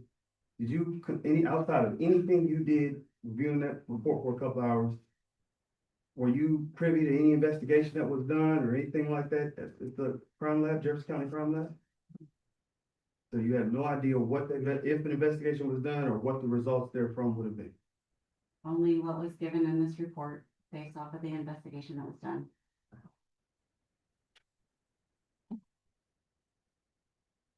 Did you perform any independent testing of the sample? No, and I never would. You said you never would? There is no way I would ever test that blood. I'm not asking, I'm just saying you said you never would. Is that correct? That's a yes or no question. Is that what you just said? It is, but you're Okay. taking my words out of context. I'm asking questions. I'm not, if you feel it's been taken out of context, I don't know what to tell you, but my question was just simple. Do you have any idea whether if someone else tests or you test, do you know whether the results will come out different? I mean, it depends on who's testing and how meticulous they are to details. Understood.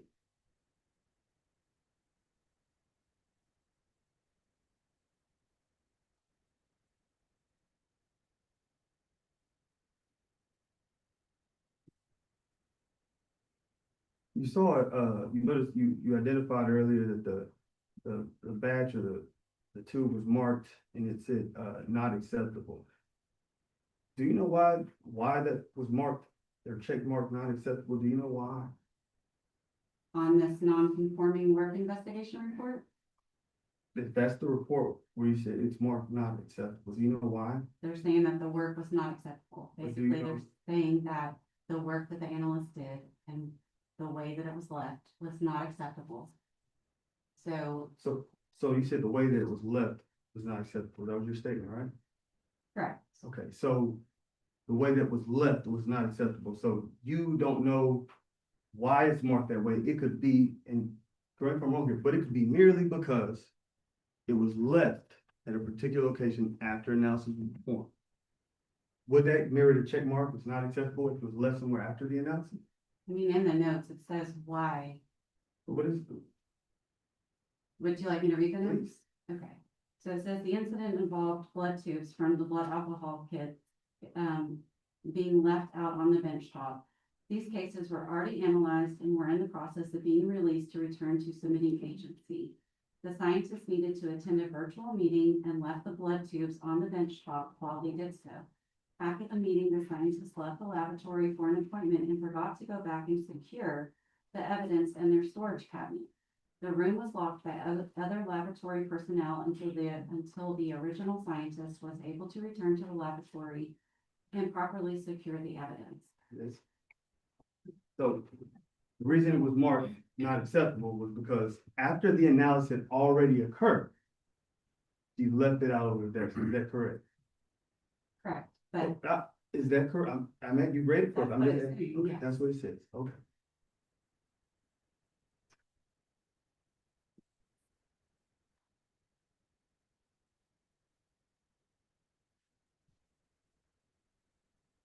We're gonna move on to, a missed request, was it a missed request? How do I say that properly? NIST is a accrediting agency that Okay, ensures protocols are followed within laboratories. okay. And you mentioned that you saw no other documentation, as it relates to, the NIST, correct? Documentation as far as, Protocols and procedures, you testified earlier that you didn't see or any documents of compliance or anything like that?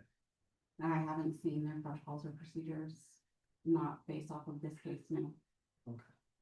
Does that mean they don't exist? No, they do exist, and I have seen the Crown Life's procedures and protocols, but it was not provided with this information. Now, you talked about batching, how they take all these samples, put them in the machine, and they process them. And you talked about some of the risks that those samples could be mixed or whatnot. Was there any indication here that those samples were, the defendant's blood samples were mixed with anyone else's? There is no documentation anywhere that says that it was or was not. So you don't know whether it was mixed or not. So it's possible that could actually be the defendant's blood. It's possible it could be, it's possible it could not be. as Right, well. but it's possible that it could be the defendant's blood. There's possibility. But you wouldn't know because you never inspected the lab, you didn't do any analysis, correct? Again, they're not gonna allow. I'm just asking you, you wouldn't know because you weren't there. Correct.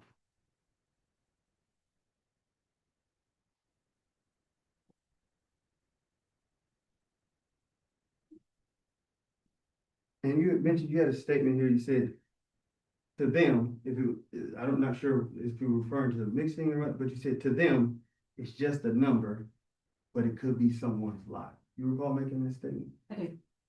Okay. So who is them? The analyst who is doing the testing. What makes you qualified to determine what's in someone else's mouth? Or how they feel about a sample? I don't know how they feel about a sample, but I can tell you that when there is no name on a sample and it's just a number, you're less likely to view it as a person. So but your statement was, to them, it's just a number, but it could be someone's life. What makes you qualified to say what was in someone else's mind? I'm not qualified to say what's in anybody's mind. I can tell you how I feel about things and how I have seen things being handled before. So would you like to change that statement in reference to other people, or would you like to maintain it? I'll maintain that statement. With me? Now, you mentioned that some concerns were that the documents and reporting were antiquated. Mhm. Now, does antiquated mean non-compliant, or does it just mean antiquated? It depends on what are the protocols, technology is moving forward. But you don't have access to their protocols and all their things. You don't know what they're using over there. All you know is that there were some handwritten notes. I can tell you that gas chromatography has been around for more than 50 years and it's an antiquated science. There's much better techniques out there. Well, we can agree that some people decide to drive their old vehicle. Does that make it a problem? It doesn't make it a problem. Okay, that's all I'd like to know.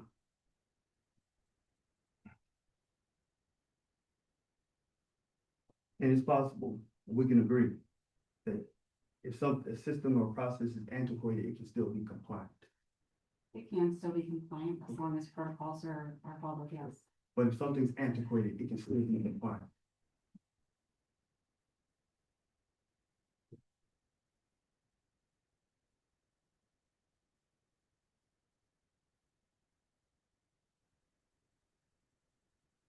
Talk about the initials being hand marked, someone crossed out their initials, and you detailed who you thought that might have been, but there was a second set of initials on that document, is that correct? Correct. So that too, just like the ELE, that could have been identifying a different technician that did work on that, is that correct? The thing is when you sign into the analyzer, it puts your initials on there. Correct. So the ELE is the person who supposedly analyzed it and it was crossed out to have MAA put on there.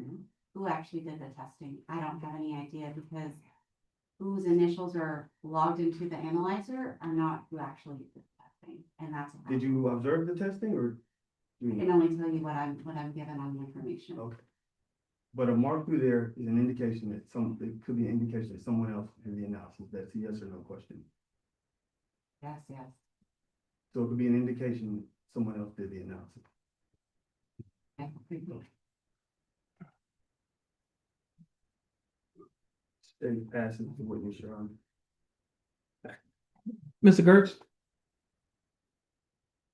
Ms. Cisco, if we had videotaped the blood draw and properly cleaned the site and we could see it on video, and we had a proper documentation of refrigeration at the police department, and we had proper documentation of contemporaneous activity by the scientist, and we had proper documentation of any contaminants or retesting that needed to be done, would we have better evidence or worse evidence than we have right now? We would have much better evidence. Who in a criminal case is responsible for making sure we have all of those things? That'd be the thing. That's what I was judging.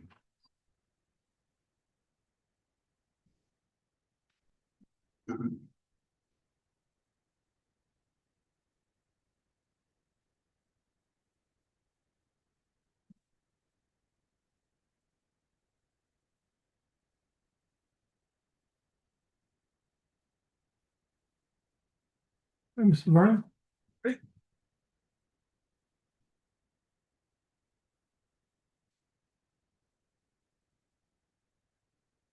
Ma'am, are you aware that there's a second tube of blood that's there for an expert to do their own separate analysis if the defendant requested? I am aware of that, yes. Did you do that? No, and I would never use that blood to be tested. But you didn't do it. But you could have. I wouldn't. I didn't ask you if you would or did, I'm saying, but you could have. Possible. It is possible, but I would never use those results. Now, Mr. Gertz just went down and said, if, then we could have gotten better. Or better results or better whatnots. There are lots of possibilities that in any situation, is that right? There are. And Jefferson County Lab, to your understanding, is certified and compliant, correct? As far as I know, yes. Or else they wouldn't be, the state couldn't hire. Correct. So they are in compliance. As far as I know, yes. Okay. So all these ifs, the hypothetical. I mean, I'd like to have $1 million. Well, I mean, you say they're in compliance, but they obviously make mistakes. Mistakes are made. We are human. It does happen. We are. And there are reasons that there are protocols. They Yes. need to be followed. That's right. And here in this situation, you don't know whether any protocols, specifically at the site, you weren't there and you didn't observe any of it, did you? I wasn't, but they But found I'm this asking, were report. you there? We read the report together. I'm asking, were you there to see whether they complied or not? Based off of the report, they did not comply with protocol. So we can go back through all those questions, and the big question is, you don't know whether that had an impact on the analysis of a 0.9, 2.5 times over the legal limit that's a result of the defendant's blood draw. You don't know whether that would have changed anything, do you? Them not following protocol? Whatever you said, you don't know whether that would have changed anything, do you? I don't know if it would have or wouldn't have. I Okay. have no idea, So you don't know. but I know that. So you don't know. I don't- And that's, we can agree it's called speculation. I suppose, yes. Thank you. Yes. Judge, we don't have any further questions for Ms. Cisco. May she be excused, please? State? May she be excused? There's no further question. Okay, Ms. Cisco, you may be excused. You can step down and you have to, let's stay. Judge, at this time, the defense rests. Okay. State, do you have any rebuttal? No, Your Honor, stay ahead. No, Your Honor, stay ahead. No rebuttal. Okay, ladies and gentlemen, the jury gonna ask that you step outside. We need to have a charge conference. And then once we finish with the charge conference, we'll have you to come back in for the reading of charge and closing ordinance, okay?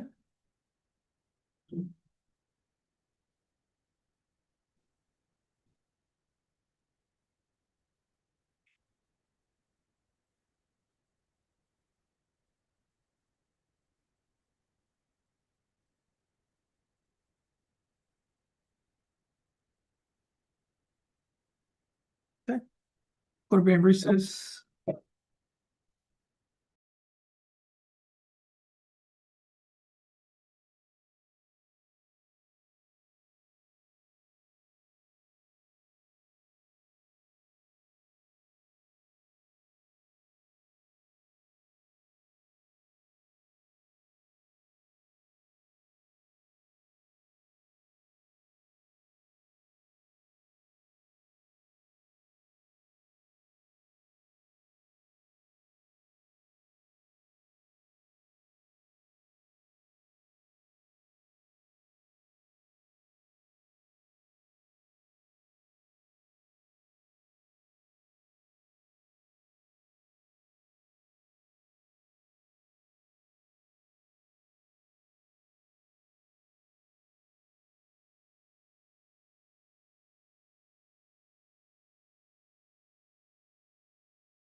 Jefferson County Court Law number 2 is back in session. At this time, we will proceed with the trial of this case. Bailiff, please bring the jury into the courtroom. We're trying to make that string blank if you prefer it. What screen here? In fact, it's about in there.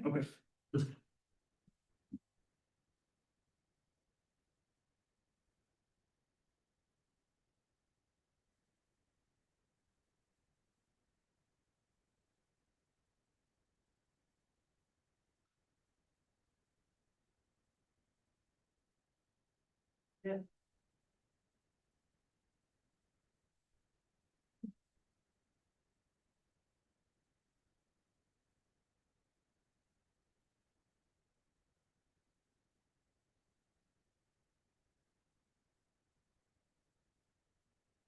You may be seated.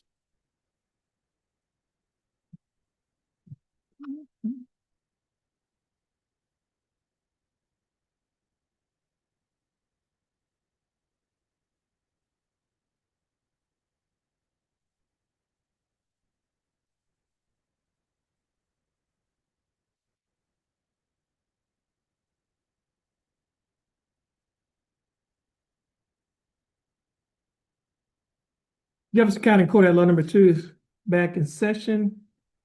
The court is in session and calls number 23 CCCR 2673. Case is styled the state of Texas versus Larry Jean Dupuy. Let the record reflect that Mr. Dupuy is present in court with his attorney, Attorney Ryan Gertz, state is president of the Assistant Criminal District Attorneys, Attorney Farrah Nixon, and Attorney Fred Vernon. Let the record reflect that the jury is now present and seated in the courtroom. At this time, members of the jury, I will read to you the court's charge. Members of the jury, the defendant, Larry G. Dupuy, stands charged by information with the offense of driving while intoxicated while operating a motor vehicle in a public place. The offense is alleged to have occurred on or about the 29th day of September 2023 in Jefferson County, Texas. The defendant has entered a plea of not guilty. Our law provides that a person commits an offense if the person is intoxicated while driving or operating a motor vehicle in a public place. A person is deemed to be intoxicated within the meaning of the law when such person does not have the normal use of physical or mental faculties by reason of introduction of alcohol, a controlled substance, a drug, a dangerous drug, or a combination of at least 2 of these substances or any other substance into the body. The term intoxicated also means an alcohol concentration of 0.08 or more. A public place means any place to which the public or a substantial group of the public has access and includes, but is not limited to, streets, highways, and the common areas of schools, hospitals, apartment houses, office buildings, transport facilities, and shops. Now, if you find from the evidence beyond a reasonable doubt that on or about the 29th day of September 2023 in Jefferson County, Texas, the defendant, Larry Jean Dupuy, did drive or operate a motor vehicle while intoxicated in a public place, you will find the defendant guilty, unless you so find, or if you have reasonable doubt thereof, you will find the defendant not guilty.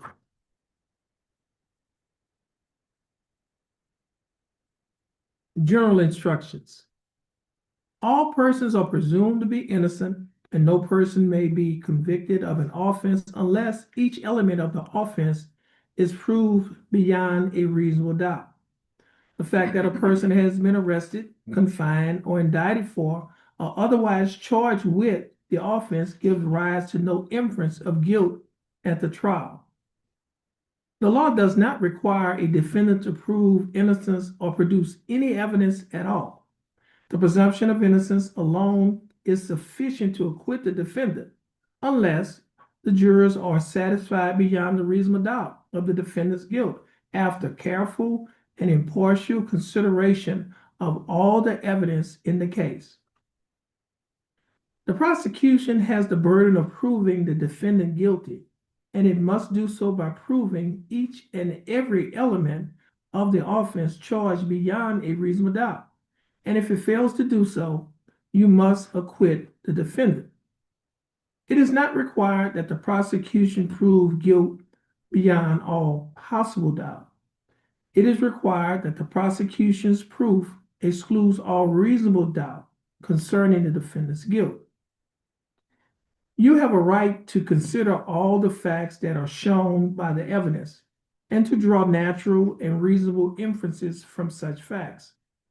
You alone have the authority and duty to determine what the facts are. In evaluating the evidence, you must totally disregard what you believe is my opinion about any factual matter. You cannot question a bailiff concerning the testimony or the law, nor should you discuss the case in her presence. If any question develops during your deliberation, it must be reduced to writing, signed by your foreperson, and given to the bailiff. The question will then be answered by the court as soon as possible to the extent allowed by the law.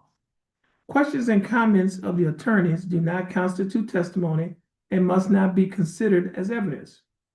You must also disregard any statement of the attorneys that is inconsistent with the law contained in this charge. Any physical exhibits admitted in evidence will be furnished to you by the bailiff upon your request. You must not consider facts that have not been introduced into evidence or legal principles not contained in this charge. It is improper for you to discuss or consider anything which you know or have learned outside of the testimony presented to you and the law contained in this charge. If you should discover that you have any outside information, you should not mention this information to any other juror nor consider it yourself in arriving at a verdict. Our law provides that the defendant may testify on their own behalf if he elects to do so. This, however, is a privilege accorded a defendant, and in the event he elects not to testify, that fact cannot be taken as a circumstance against him.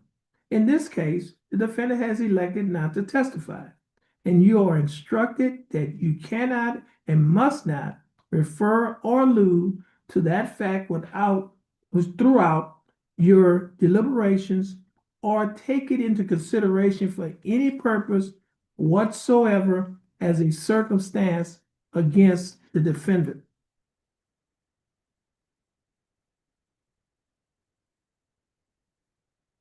You are the exclusive judges of the facts proven, the believability of the witnesses, and the weight to be given their testimony. However, you must be bound by and strictly follow the law contained in this charge. Your failure to follow the law could result in a mistrial being declared, and your deliberate violation of this charge could subject you to being held in contempt of court. After the attorneys present their arguments, you will retire, select a full person, and consider your verdict. The arguments are not evidence, and you should give the arguments only the consideration you feel they deserve during the evaluation of the evidence. It is the duty of your foreperson to make certain that your deliberations are conducted in accordance with this charge. After you have reached a unanimous decision, your foreperson should sign the appropriate verdict page attached to the charge. In returning your verdict, it is your responsibility to make certain that justice is done in this case. And the last page that is attached to the charge is the verdict form. And it looks like this. The verdict form has two parts. It has a top and a bottom. The top part states,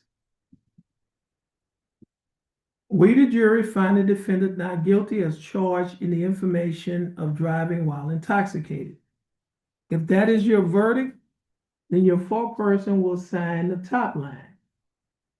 And it says, or the bottom portion states, we, the jury, find the defendant guilty as charged in the information of driving while intoxicated. And if that is your verdict, then your foreperson will sign the bottom form. Does everyone understand? Okay. So at this time, we will have our closing arguments, and we did not agree as to how much time. Yeah, Judge, if you'll give me a heads up, 20, I'll be good. So how many minutes? You want 30 minutes? 25, Judge. Should be. 25 minutes? Okay, okay. And I'll be taking time. Let me get this ready. I'll be keeping the time. State, you have a right to open and close. Your Honor, the state would like to have, 8 minutes to open. And you- 10 minutes to open and then the latter 15 for closing. Okay, and so Mr. Gertz, I'll wait my turn, Judge. all right. Mr. Vernon, you may go forward.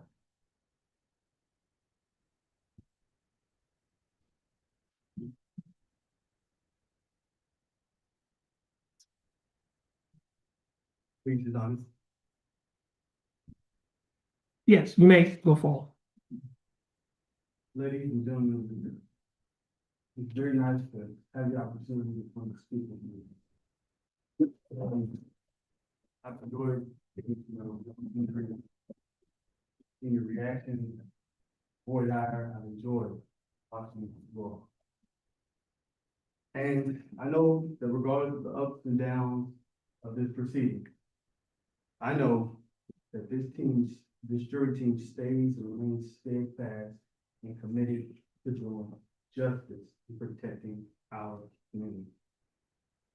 I'm encouraged because I know that this jury team is composed of people who have worked their entire life, earned a steady retirement.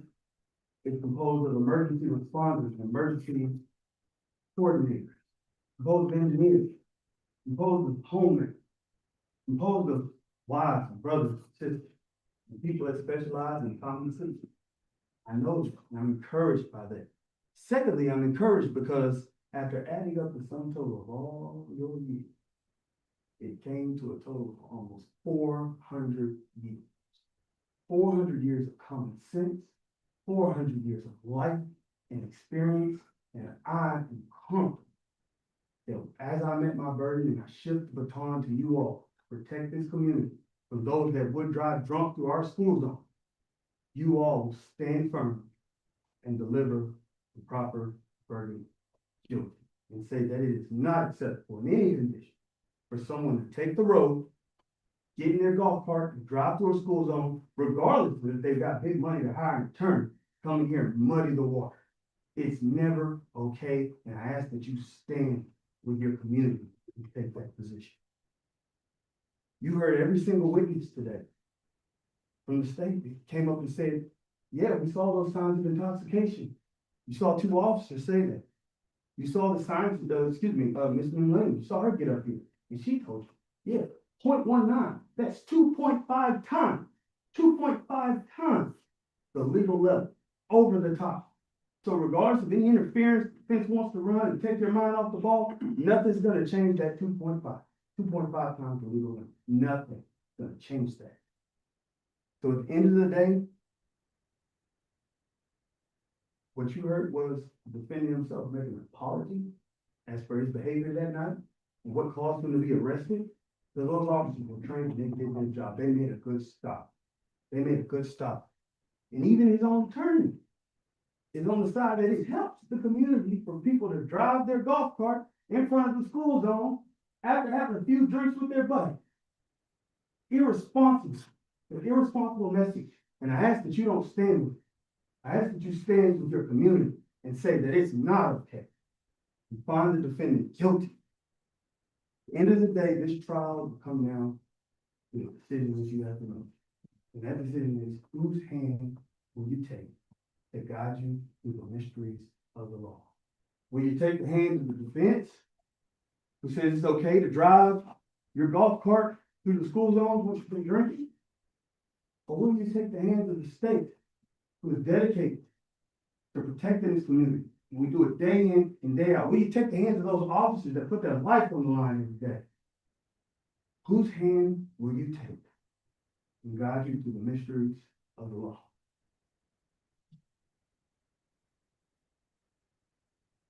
Last you and I spoke, we were there more than I. And after I finished with their meeting, and talked about backpacks and lunch kits, school bus. Expressed their disappointment why I wasn't assigned for one team. But we're gonna talk a little bit about defense attorneys at this time. Defense attorneys are paid to challenge the state's presentation. They're paid to do a job. But it's not what they do, how we do it, that I'd like to caution you to be on guard against. Because in a few minutes, he's gonna come up here and talk to you, but I want you to know what's coming. And I'm gonna tell you. Well, they deploy 3 tactics: divide, doubt, and distract. Saw a lot of distractions today. Divide, doubt, and distract. The divide, divide. Remember the first thing that came out of his mouth? Man, Justice, why should you be on my jury? The Constitution says this is your jury. The Constitution says you're empowered as a team, and only a unanimous jury can come together to find the defendant guilty. Only a unanimous jury can be judged. It's nobody's jury but your own. Next, unreasonable doubt. Defense attorneys are paid to take a clear-cut and dry case and muddy the water.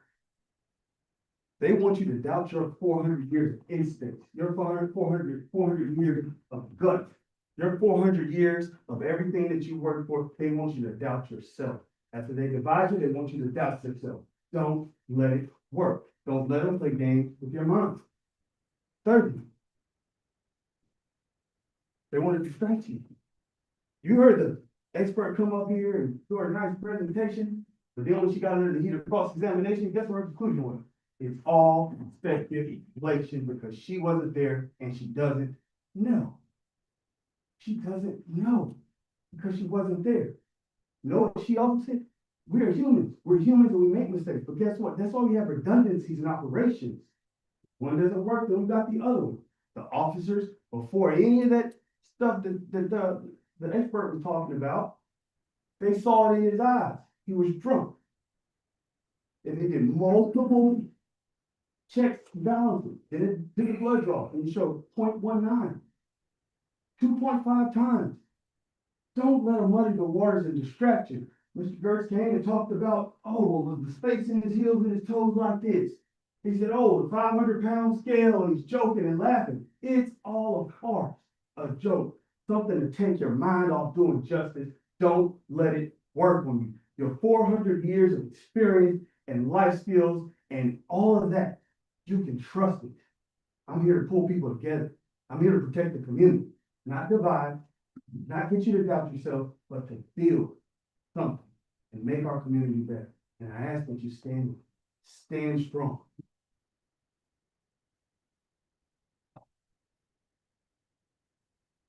The truth is, the elements of this case are simple and straightforward. Defendant admitted he apologized for it. He apologized for his actions that night. He said, I'm sorry for making you have to do it. He didn't say, hey, you got the wrong guy. Hey, I'm not drunk. I didn't have any beer. What he said was, I'm sorry. Run that through your gut, your mind, 400 years of experience. You don't apologize for something you didn't do. But Mr. Gertz wants to throw another distraction out there. Oh, because he was overweight, he had to get double handcuffed. Those police officers do that every dead gum day. And I'm sorry, but nobody's apologizing to the capturer. Okay, he's apologizing because he knew he was wrong for driving through that school zone that night in his golf cart, which is a motor vehicle. That's why he's apologizing. And you feel it, you know it. And I ask that you react on that and protect this community. Do the right thing. Set the example, set the standard for this community, that we won't tolerate that type of behavior. So allow me to frame the evidence for you. The defendant, Mr. Dupuis, operated a motor vehicle while intoxicated. Operated a motor vehicle, no question about that, no doubt about that. He operated, so I'm driving. He was a motor vehicle, had a motor in it, and it was used for, as a law defines, it was used for the purpose of transporting an individual. He was transporting himself, okay? It's gonna come down to the intoxication. 0.07 is the legal limit. It was 0.19, 2.5 times. There's this, I mean, that's an extraordinary amount of alcohol in your blood. So all this speculation that this expert was paid to come here and do, she couldn't even be truthful about whether she was paid, how much she was paid. She mentions hours, she doesn't know. And she wouldn't give me the truth. But if I swore to you that I would tell you the truth and I would expose anybody that got up there and lied to you. And I worked my butt off to do that. And at her conclusion, she said, at the end of the day, I just got this document and I'm speculating. That's what she said. So I ask you, what more do we need? We got 3 indications. You had the officers, 2 officers do their clues. You saw, you had 3 different tests, 2 different officers, 2 videos. You had an apology, and then we heard his defense attorney endorse the type of behavior. Get drunk with your buddies at the courthouse, hop in your go-kart. That helps the community. But we heard Officer Orton say it doesn't help the community. It hurts the community. It's not in the best interest of the children. It is not. And a vote for not guilty sends a message to this community that it is okay to do that, because you can hire a high-powered defense attorney, you can hire an expert to get up here and say some things, and in Jefferson County, you'll get away with it. You just gotta have the money. You just gotta have your expert to come up here and say some things. Don't let it work on you. That's 10 minutes. Don't let it work on you.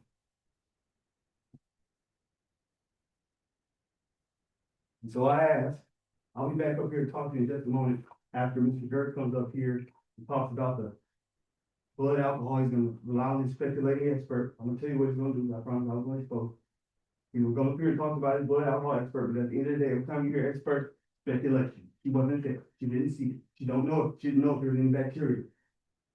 He ain't gonna challenge motor vehicle and his operation. He's not.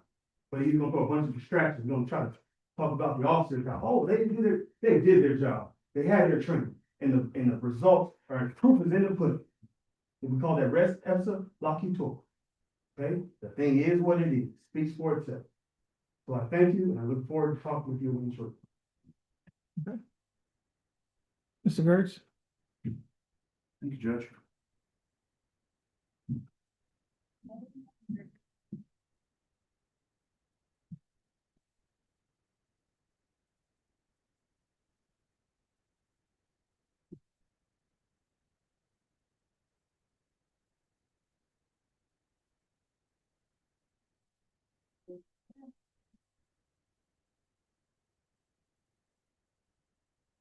Well, good afternoon, ladies and gentlemen.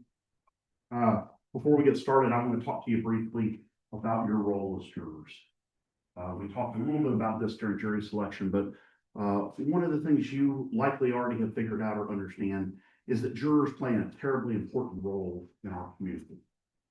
In civil courts across the hall, jurors decide whether to take money from one person or one company and give it to another.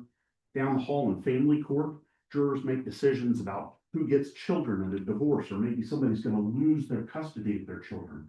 And here in the seats that you're sitting in criminal court, jurors make what I would suggest to you is the most important decisions, and that is about people's liberty and their lives. And I know you take it seriously, but I want to encourage you to consider this. The judge told you it's one of the last things in the instructions here that your task is to ensure that justice is done. And I would suggest to you that that justice means following these instructions and doing so individually. It's an individual, it's going to feel like a collective task, especially when we're talking about being on a team. But we're not on a team. We are not on a team. There's no team. You each individually have to follow these instructions, and you have to be convinced beyond a reasonable doubt that he committed this offense. The state has the burden to prove each and every element, and you guys aren't on the same team. The team is he is presumed innocent. He's presumed innocent, just like every citizen would be if you were sitting right here. He is presumed innocent, and the state has to prove each and every element beyond a reasonable doubt. And the reason this is so important for you to know is that the buck stops with you. If your person signs this verdict form this afternoon, whichever one you sign, that's the law. That's what happened in this case. That's everything that happened in this case, whatever you decide. And so you can't come back Monday and say, Judge Holmes, I had doubts. But you know, somebody persuaded me or overwhelmed me or yelled and screamed at me, which unfortunately happens sometimes. But you can't pay them. So I would ask you to stick to your guns if you have doubts about the evidence that the state has brought to you. And I will suggest to you too, I really appreciate Mr. Vernon's advocacy for the state. He's a good friend of mine, and we enjoy doing this together. But you've got to understand, your role is not about the community. It's not about what might happen someday to some kid in the school zone or anything else about that. And we can stand up here and pound our fists all day long. But the law is right here. And the law says you must presume innocence. And the only way to overcome that is with testimony and evidence. You have to be 100% free of all reasonableness. In fact, the judge gives you that specific instruction. He says, it is required that the prosecution's proof excludes all reasonable doubt concerning the defendant's guilt. That's what he's telling you. You must be 100% free of all reasonable doubt. So let's talk about what we're dealing with here.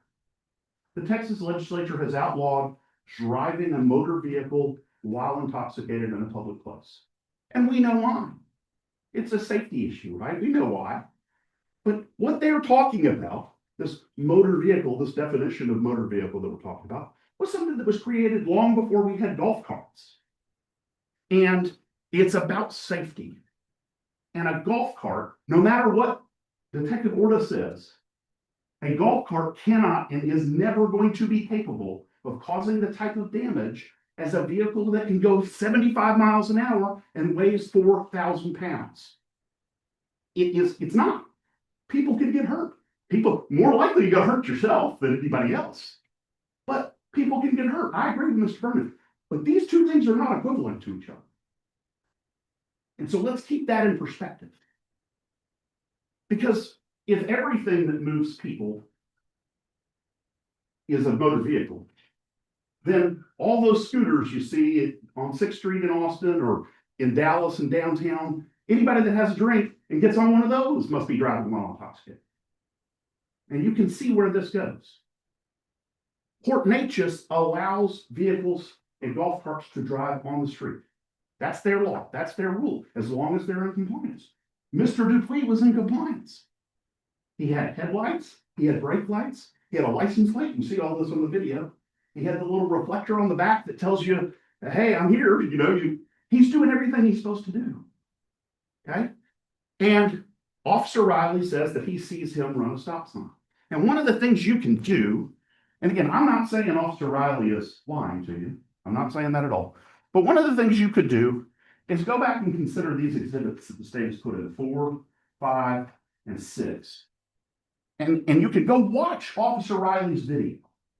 He starts on Avenue C over here in front of the police department. He comes out of the police department and he comes down this way and he's taking a left here. And what he says is he can see way down the street, he can see the golf cart run a stop sign. And that's why he ran a stop sign to go catch up with him so fast.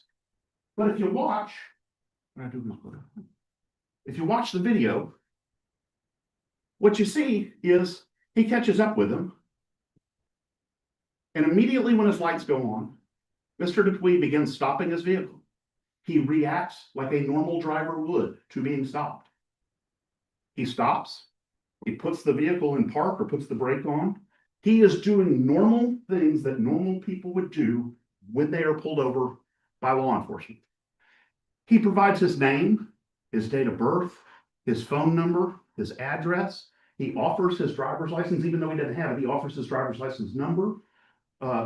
Sergeant Riley says, no, I'll look it up. I got you covered. And so he's doing all kinds of normal things that normal people do, right? He's not fumbling around with, I don't know my phone number. He's not having trouble remembering where he lives. He's not having trouble answering basic questions. He's having no trouble following the instructions or answering any of Sergeant Riley's questions.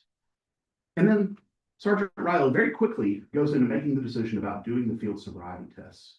And again, you can take all this back here if you want to, but the first test is the horizontal gaze nystagmus test. And the reason I'm asking him about all these times, and it may have seemed tedious to you, and I apologize that it was, but the manual he is trained on, and he admitted that this is true, it's only good if the test is administered correctly. If you don't administer it correctly, you can toss those results out the window. They don't mean anything. And so let's look at it. I asked him, first thing you have to do is check for equal tracking and pupil size. He said, yeah, that's what we do first. And that should take 8 seconds. 1, 2, 1, 2, 1, 2, 1, 2. One set of passes, 8 seconds. And then I said, you agree that there should be a clear and distinguishable break between the check for equal tracking and the lack of smooth pursuit, which is the first real test. And he agreed. And you can watch.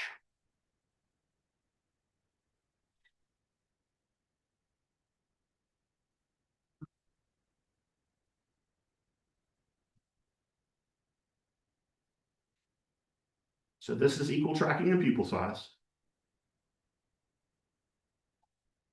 Here, he's already started lack of smooth pursuit.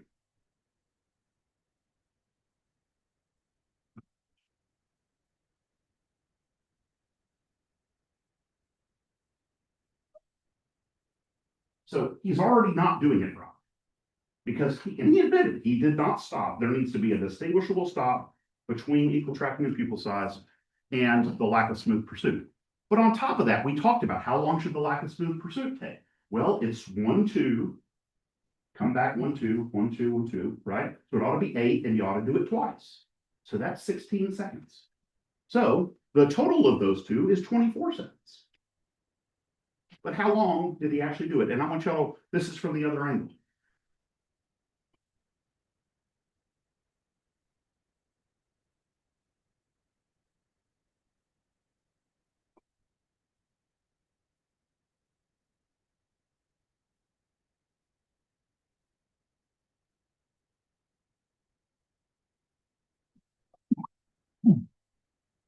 I would suggest to you, y'all can time my, check my homework, but that's 20 seconds.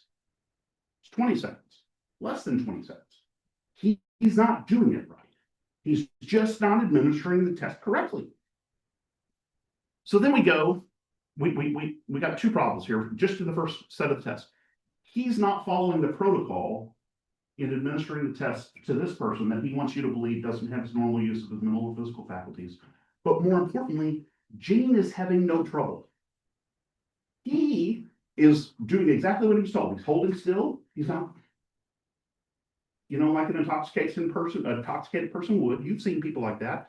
He's not having trouble following the instructions. He doesn't keep turning his head. He's not following the stimulus. He's doing everything he's supposed to do. Gene is acting normal. So then we get to distinct and sustained nystagmus.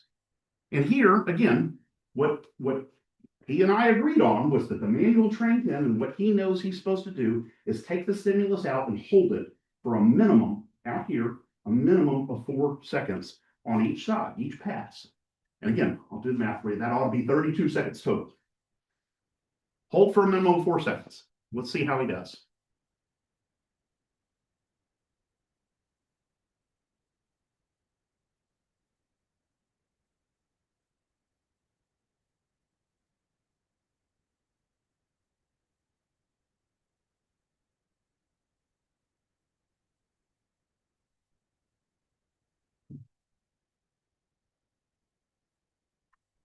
Not one of those was held for a minimum of 4 seconds. Not one. 4 different opportunities to do it, and he doesn't do it right. He just didn't do it. He tried to tell me that I was not counting right because he wanted me to start counting when he started moving the stimulus. He wanted me to go start 1, 2, 3, 4, and then he hold it out here for 2 seconds. Well, you can't do that. That's not what the manual says. Again, he's just not following the protocol. And then we get to early onset. And again, you got to go out and hold it for 4 seconds when you first see early onset of nystagmus. Again, he just doesn't do it.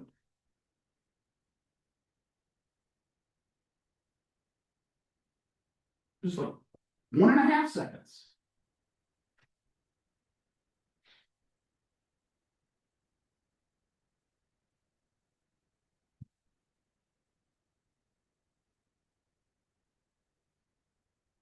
And again, you can watch these videos, but remember he's explaining to you what nystagmus looks like. You can actually see his eyes. You can see him performing the test. He's not having the description that we saw or we heard from him of what we ought to be seeing. Remember, he told you it was like, or I suggested a ping pong ball, he said a marble, or rolling along sandpaper. It would be bouncing up and down like this. Well, his eyes aren't doing that. That's the value of this body cam. You can see his eyes. So he's not administering the test right, and he's not giving the results that the officer is telling you he had. And you get to check his homework. This isn't flashy, fancy lawyer work. This is just following the rules. That's all this is. I know the rules. He knows the rules. He needs to follow them. That's all that needs to happen here. And then we talk about the walk and turn test. And, you know, Mr. Vernon made fun of me for saying that they have to practice this, but with that training that they have, they get to do this test over, over, over, and over, and over again. And then in their career, they go out and administer the test over and over and over. They know how to do it. They administer it over and over again. The problem is sometimes they get lazy, or sometimes they cut corners, or sometimes they don't follow the rules. And really, do we really think this is a test that tells us if this person has normal use of his mental and physical faculties? Let's look at it. We have him stand in this position, and you'll see he stands there a long time while there's all this talking going on. His wife keeps calling him. He's checking his iPhone or his Apple Watch. He stays in that position. That's her calling again. They start talking about it. He's standing there a long time, and then eventually breaks that position. But then watch this. Here's him performing the test.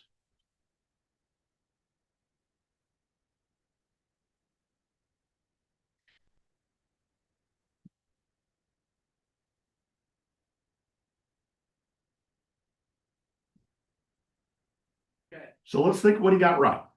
He began when he was told to begin. He took the correct number of steps. He didn't step off the imaginary line.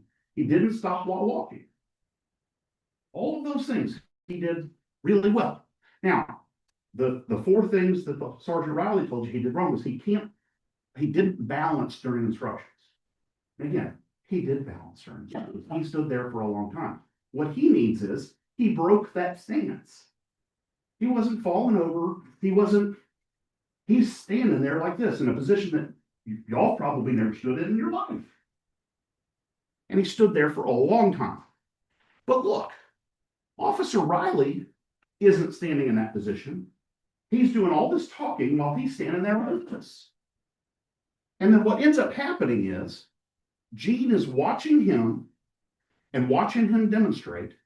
And watch how he starts. Watch how Officer Riley starts. He's in this position here, and Officer Riley starts and does this, and then starts the test.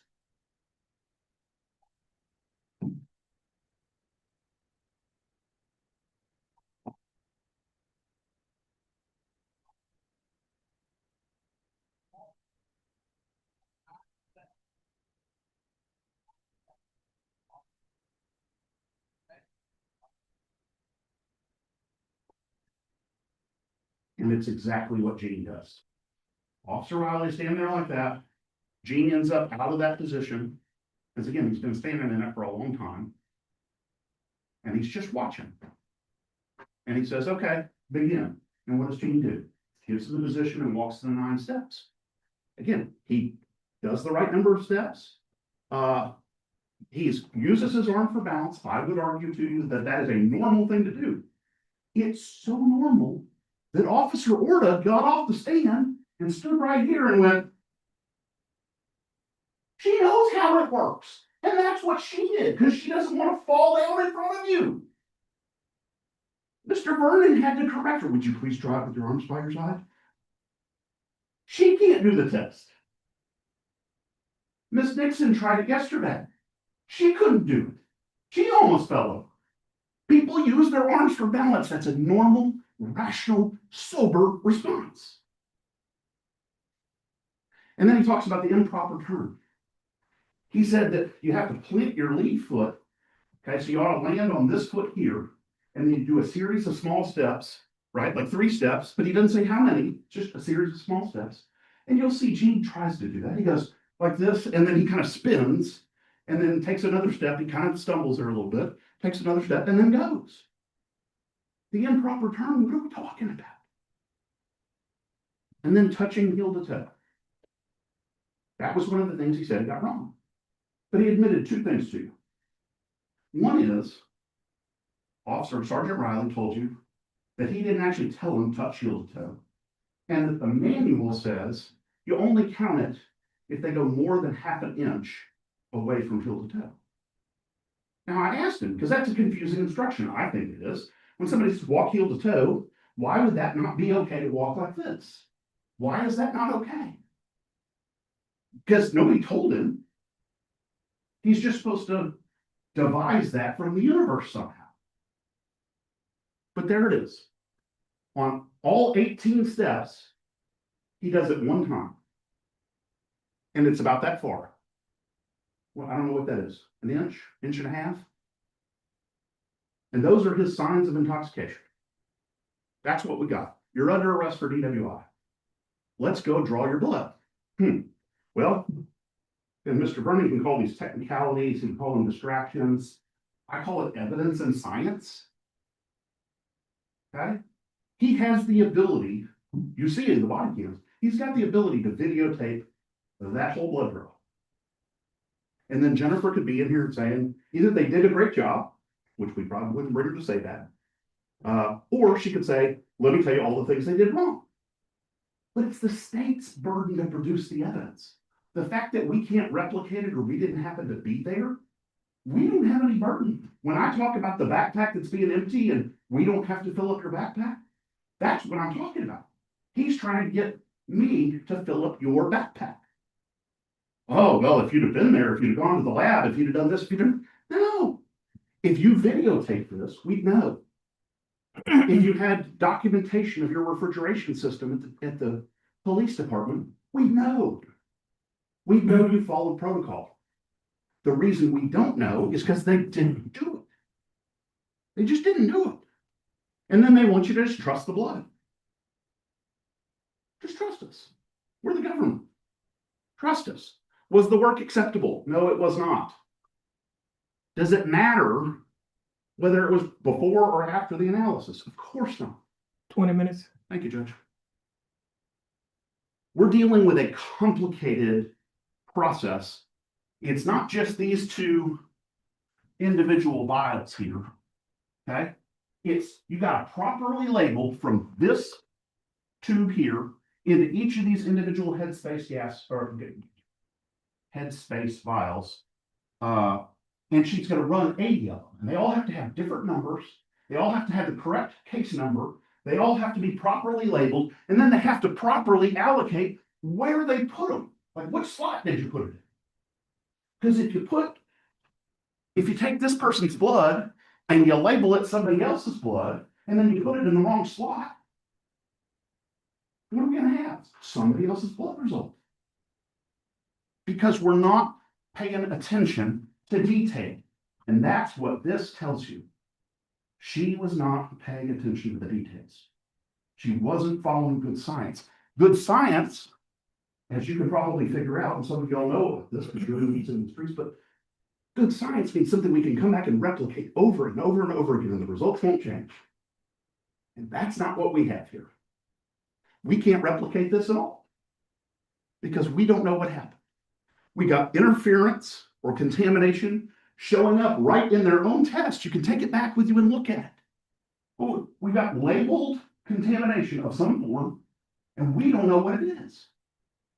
And instead of retesting it or checking their own homework, they just said, well, good enough, right?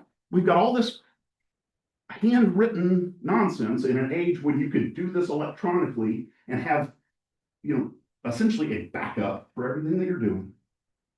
But we're not. And then the reason I asked about the scale is, again, you saw Gene, if this number were right, he probably would have been well over 0.2 at the time he was driving.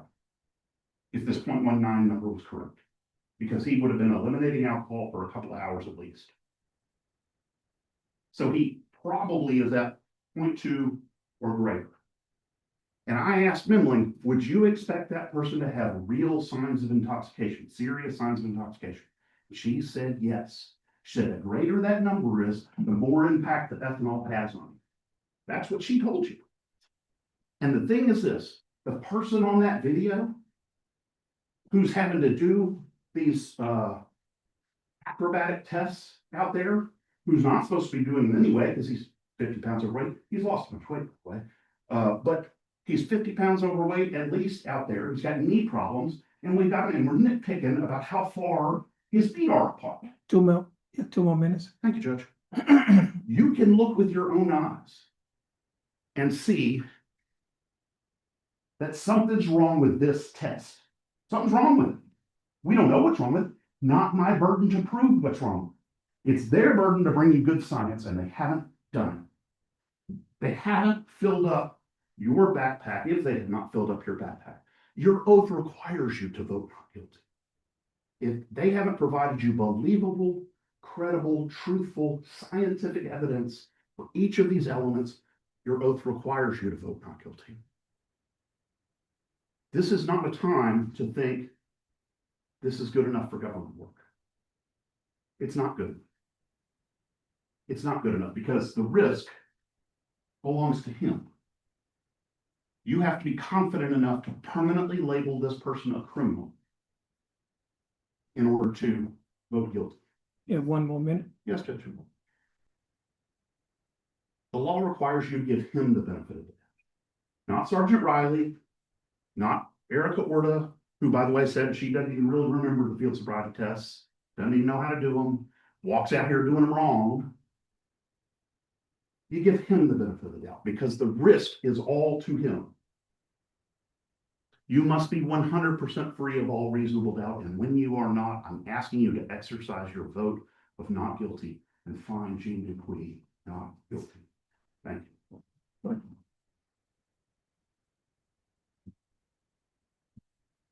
Mr. Vernon? You have 14 more minutes.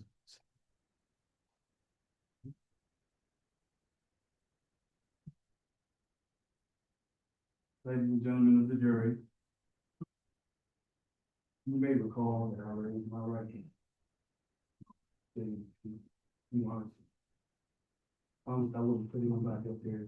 I didn't personally trust myself.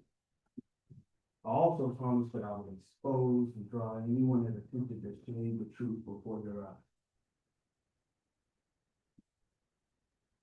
And the truth of the matter is, Mr. Gerst just got up here and said It's a tremendous burden. You're risking labeling him as a criminal his entire life.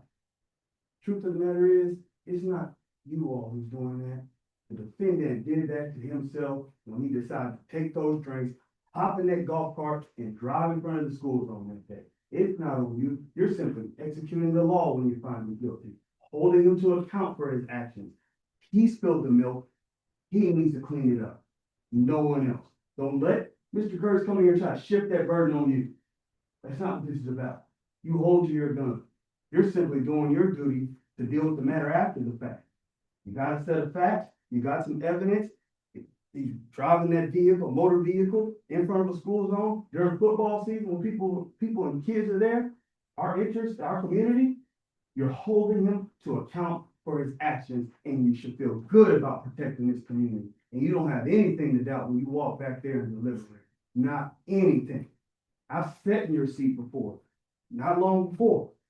I know what it feels like. But I've given you everything you needed today, yesterday, the day before. With Spirit Nixon, we worked together as a team to bring you everything that you needed to drive comfortably through the green light beyond a reasonable doubt and hold the defendant guilty for his actions.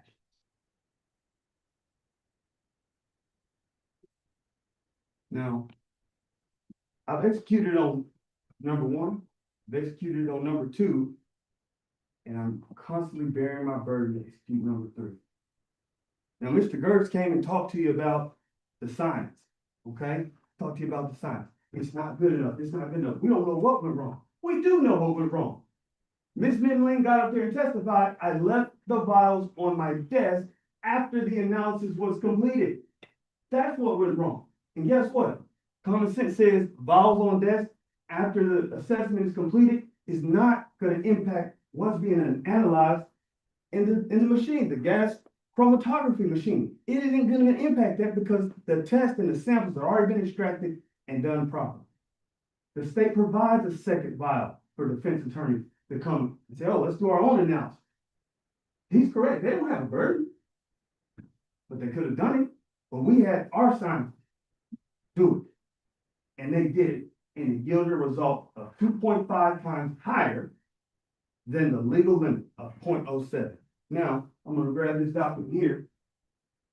Mr. Gertz seems to believe he spent the first 15 minutes of his presentation talking, oh, he wasn't intoxicated. He was completely normal. He was completely normal. We saw him stumble a couple of times.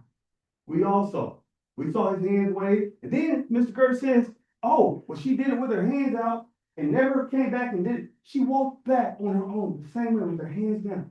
Any of you could do that test. I could do that test because we're sober. I asked her if she was sober when she did that. She answered yes, because you can do that test when you're sober. Now, we don't have a perfect system. The whole system is not perfect.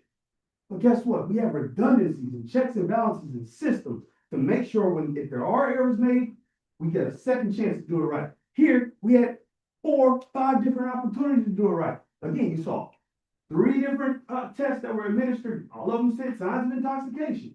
Okay? You saw 2 different officers do their job. You saw 2 different videos. You saw an apology from the defendant. Crying out loud. We have to hold our ground. We have to keep our community safe. And nobody can hire an attorney to come in here and say, that's again, he did exactly what I said he was going to do. Talked about the heel toe. He talked about all these different distractions. At the end of the day, the officers made a good stop and it paid off.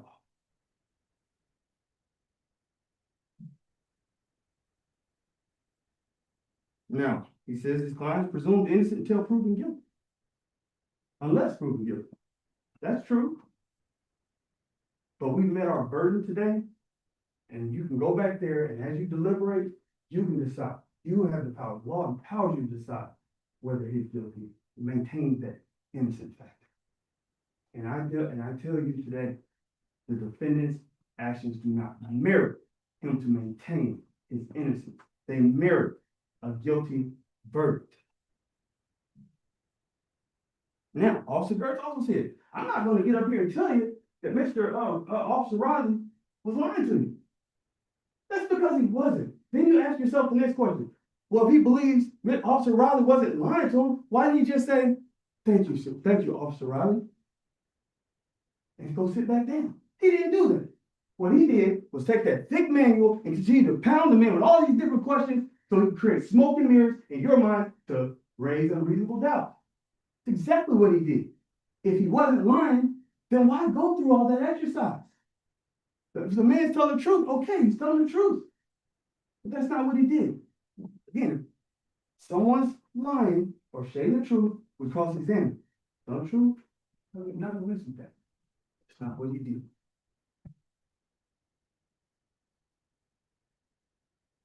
He wants you to say, oh, Port Neches allows people to drive in their golf carts, and that's okay, that's what they do.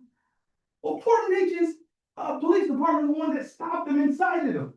If it was okay, then Port Neches police officer said, it's okay, go right along. That's not what they said. They said, sir, you're wrong. Put your hands behind your back. You're being arrested for a DWI. That's because it's not okay in Port Neches. It's not okay anywhere. It's not okay anywhere. It's certainly not okay in this courtroom. And I ask that you send that message that it's not okay.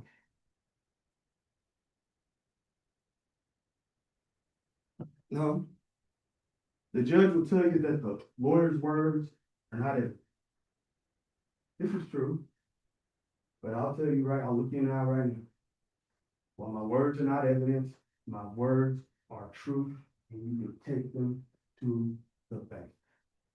My words are true, and you can take them to the bank.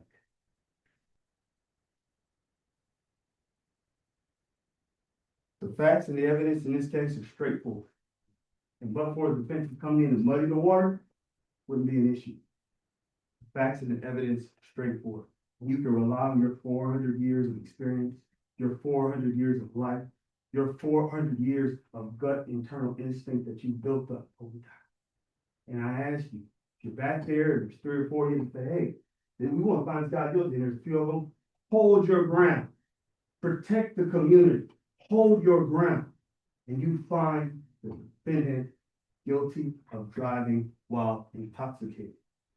Whether you find him guilty or innocent, you're going to send 2 messages. Make no message either way. Make no mistake. If you find the defendant not guilty, again, you're going to send a message. I'm sorry, Judge, I'm required now under the law to object. They're to restrict their deliberations purely to the question of whether or not the state has proven each and every element of the offense beyond reasonable doubt. They're not to be considering what message their verdict may send. That's absolutely an inappropriate Okay. jury response.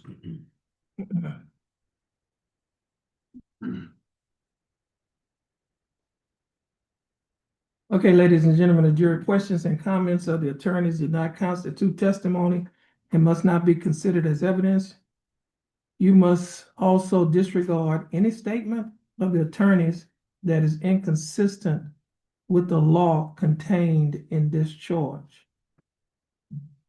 The arguments are not evidence, and you should give the arguments only consideration you feel they deserve during the evaluation of the evidence. You may proceed. Thank you. Ladies and gentlemen, we're going to stick to the law. Right? And as you take this charge to the back, this is the law. This is your law. And as you take this charge back there to deliberations with you, And 5 more minutes. thank you, God. And as you take this charge back there to deliberate, I, Phil, Nixon, we also charge you on the behalf of the community. I charge you to find justice. I charge you to find justice. The law empowers you to find justice. And the safety and protection of this community demands that you find the defendant guilty of drinking while driving in a school. Thank you. Okay.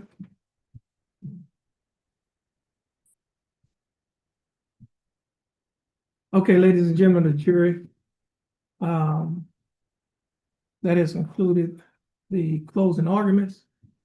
Before we allow you to go into the jury room to deliberate, I must inform you that one of you will not be allowed to go in because you are an alternate, and the alternate is not allowed to go into the jury room to deliberate. The alternate will be ready if one of the other jurors cannot perform their task.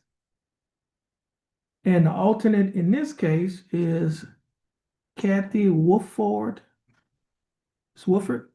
Okay, you are the alternate in this case. You would not be allowed to go into the jury room if something happens to one of the other jurors. Then you will be able to go into, continue with the deliberation. So at this time, Ms. Woodford, if you would like, you can have a seat in the gallery or you can have a seat in the hallway. At this time, everyone, please stand. As the jury goes into the jury room, okay? And the court will be in recess.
Right, you're right. Y'all can be seated. Jefferson County Court at Law number 2 is back in session.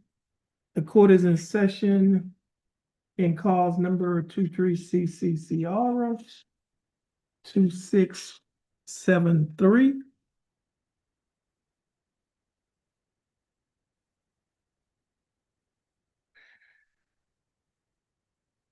Let the record reflect that the attorneys for the state and attorneys for the defendant are present in the courtroom and have received a message from the jury that it has reached a verdict. Will the bailiff please bring the jury into the courtroom?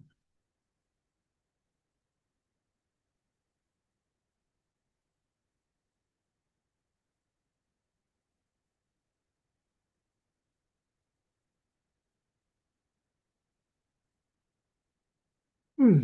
Hmm.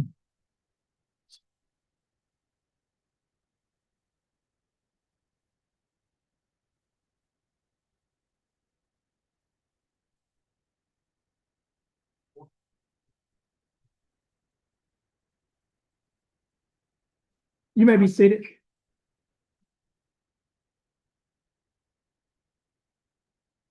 Let the record reflect that the attorney for the state, the attorney for the defendant and all members of the jury are present and seated in the courtroom.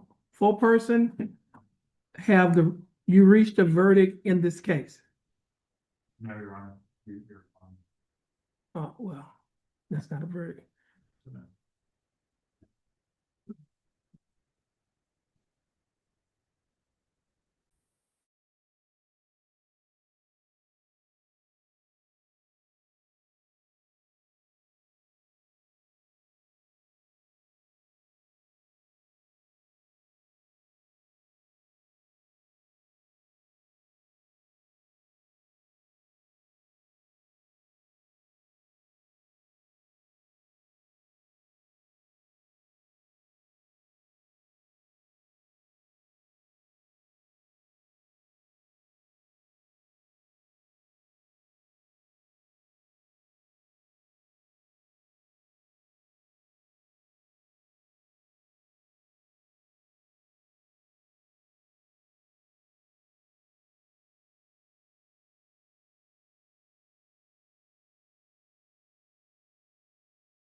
Oh, take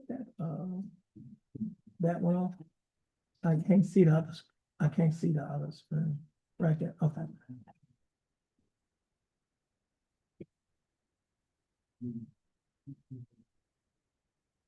Okay. There we go. Jefferson County Court at law number 2 is back in session. The court is in session and calls number 23 CCCR 2673, case style of state of Texas versus Larry Jean Dupuy.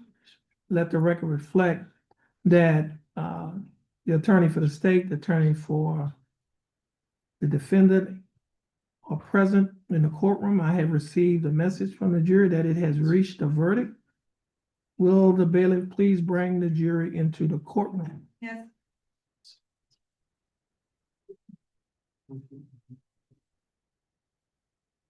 Everyone, please stand.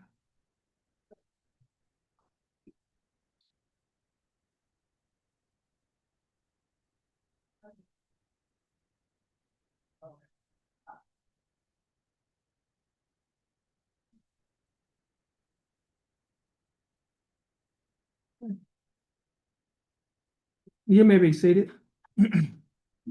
Let the record reflect that the attorney for the state, the attorney for the defendant, and all members of the jury are present and seated in the courtroom. Full person. Have we reached a verdict in this case? Yes, sir. Is the verdict unanimous? That is one that is agreed upon by all the jurors. Okay. Please hand the verdict to the bailiff to be delivered to me. Okay.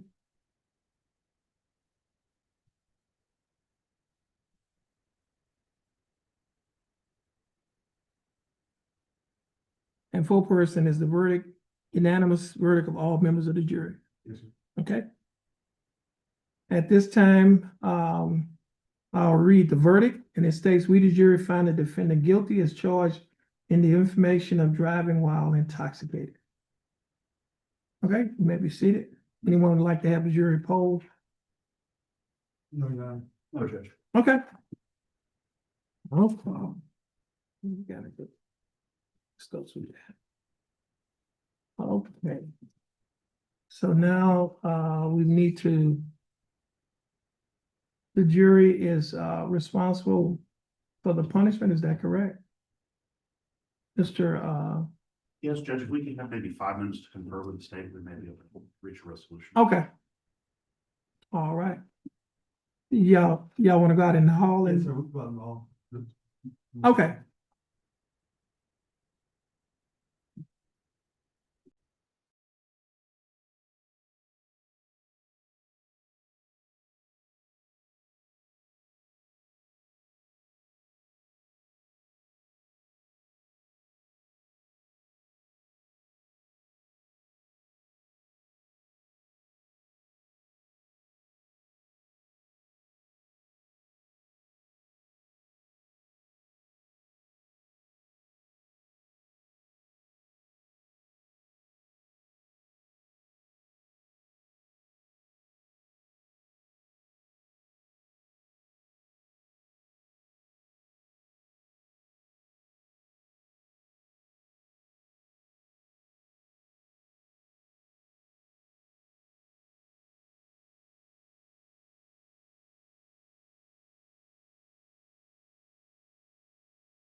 Jefferson County Court Alert number 2 is back in session. Court is in session and calls number 23 CCCR 2673. Let the record reflect that all parties are present in the courtroom, parties to the state and the defense. Let the record reflect that the jury is now present and seated in the courtroom. It has been brought to the court's attention that the state and the defense has reached an agreement in this case. Is that correct? Yes, Judge. Okay, so at this time, Judge, we'd make a motion to withdraw our jury demand and ask that the court follow an agreed settlement that we'll produce to the court once the jury is dismissed. okay, state, is that correct? Yes, Your Honor. Okay, so you're withdrawing your jury demand. Ladies and gentlemen of the jury, the defense has withdrawn their motion to have you to assess punishment. The state and the defense has come to an agreement, and so the court will be assessing the punishment. And you're putting it on the tablet now? Yes. Okay. So, ladies and gentlemen of the jury, Ms. Mosby. Yeah. This is just gonna take a few minutes to do the punishment. If you would like to stay, you can. If you need to leave, you can leave. But it shouldn't have taken us that long because I think they're putting the information on the tablet right now. Is that correct? Yes, Your Honor, it's loading up. I wonder if she could use, let me see if mine will be faster. Hmm? Yours is still on? Want them to use yours?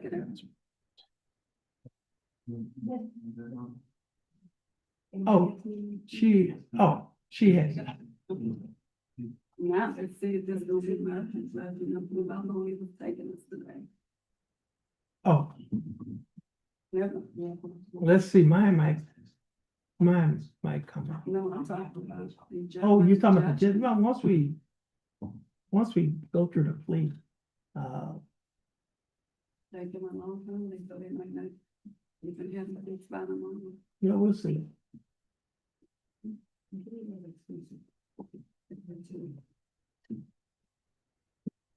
Yeah.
Jefferson County Court at law number 2 is back in session.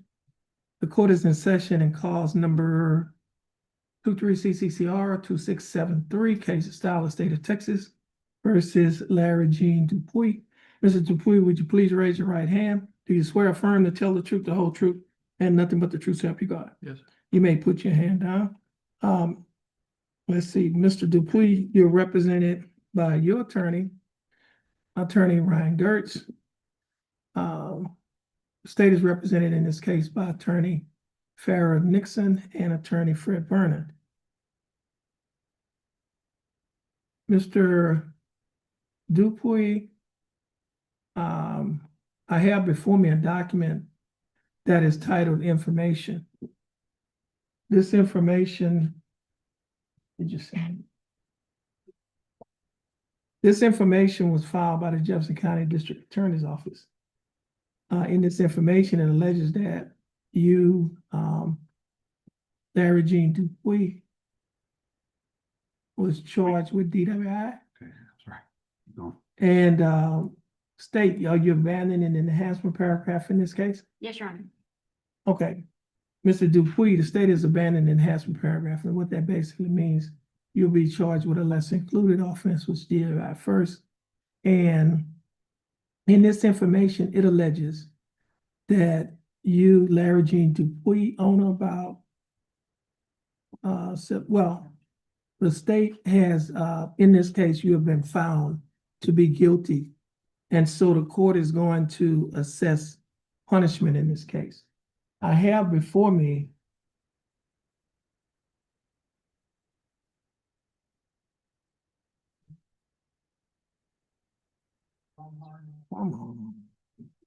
okay, I have before me a document that is titled, I don't need that misdemeanor plea.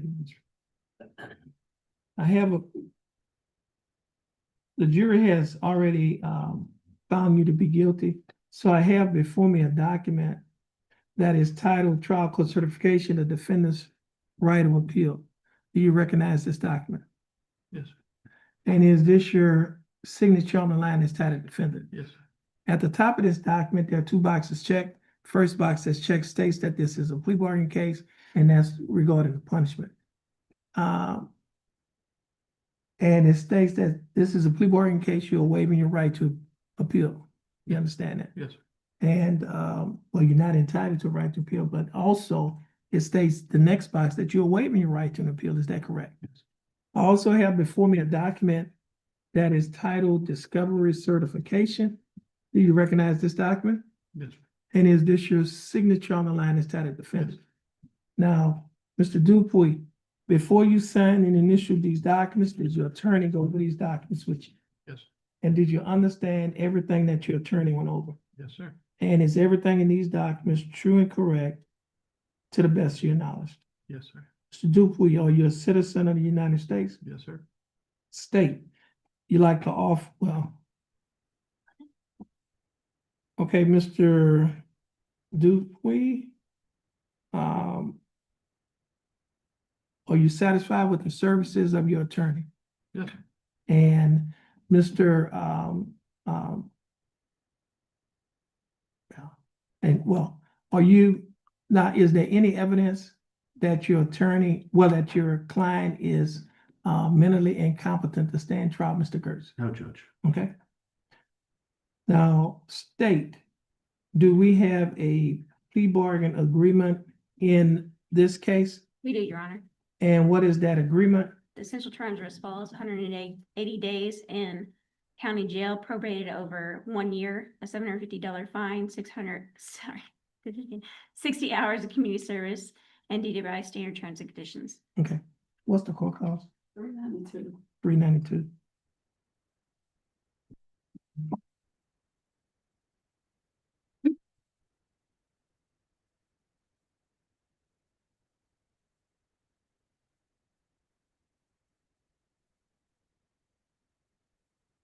Okay, that's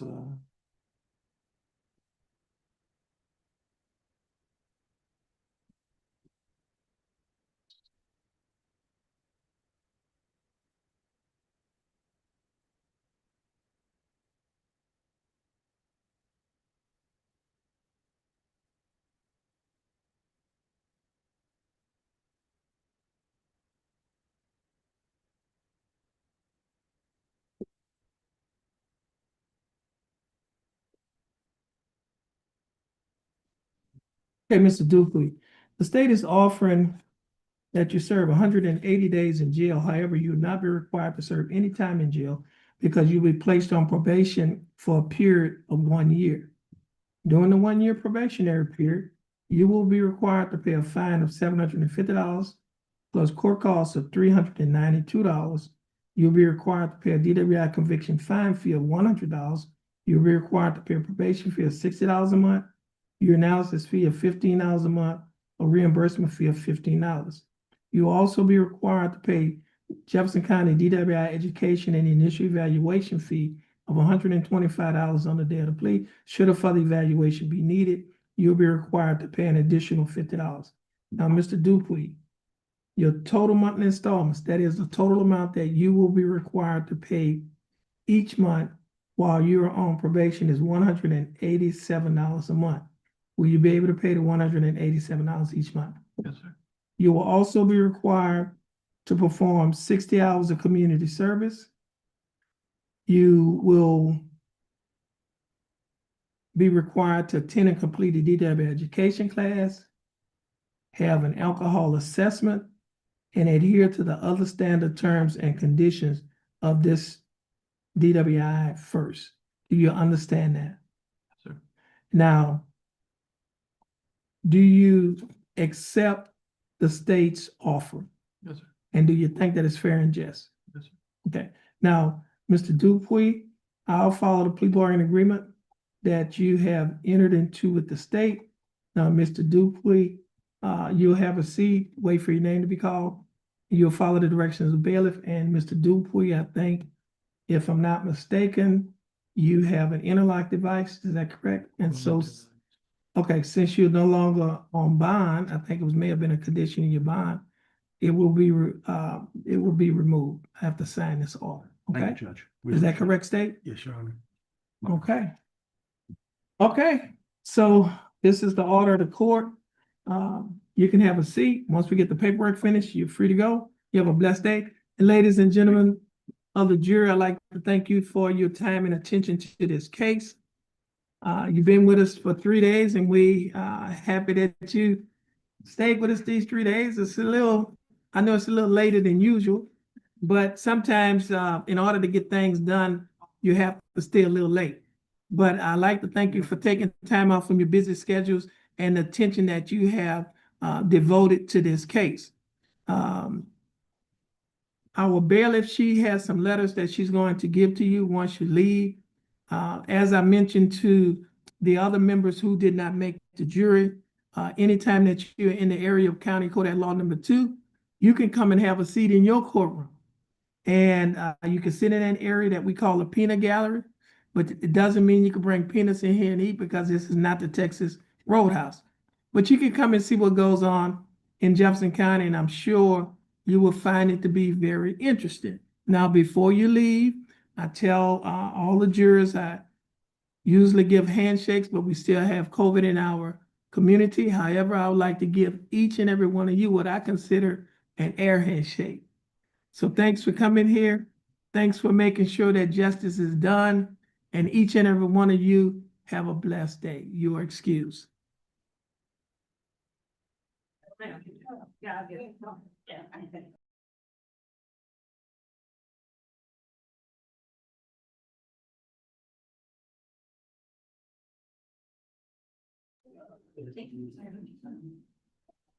And this will conclude the case, cause number 23CCCR 2673.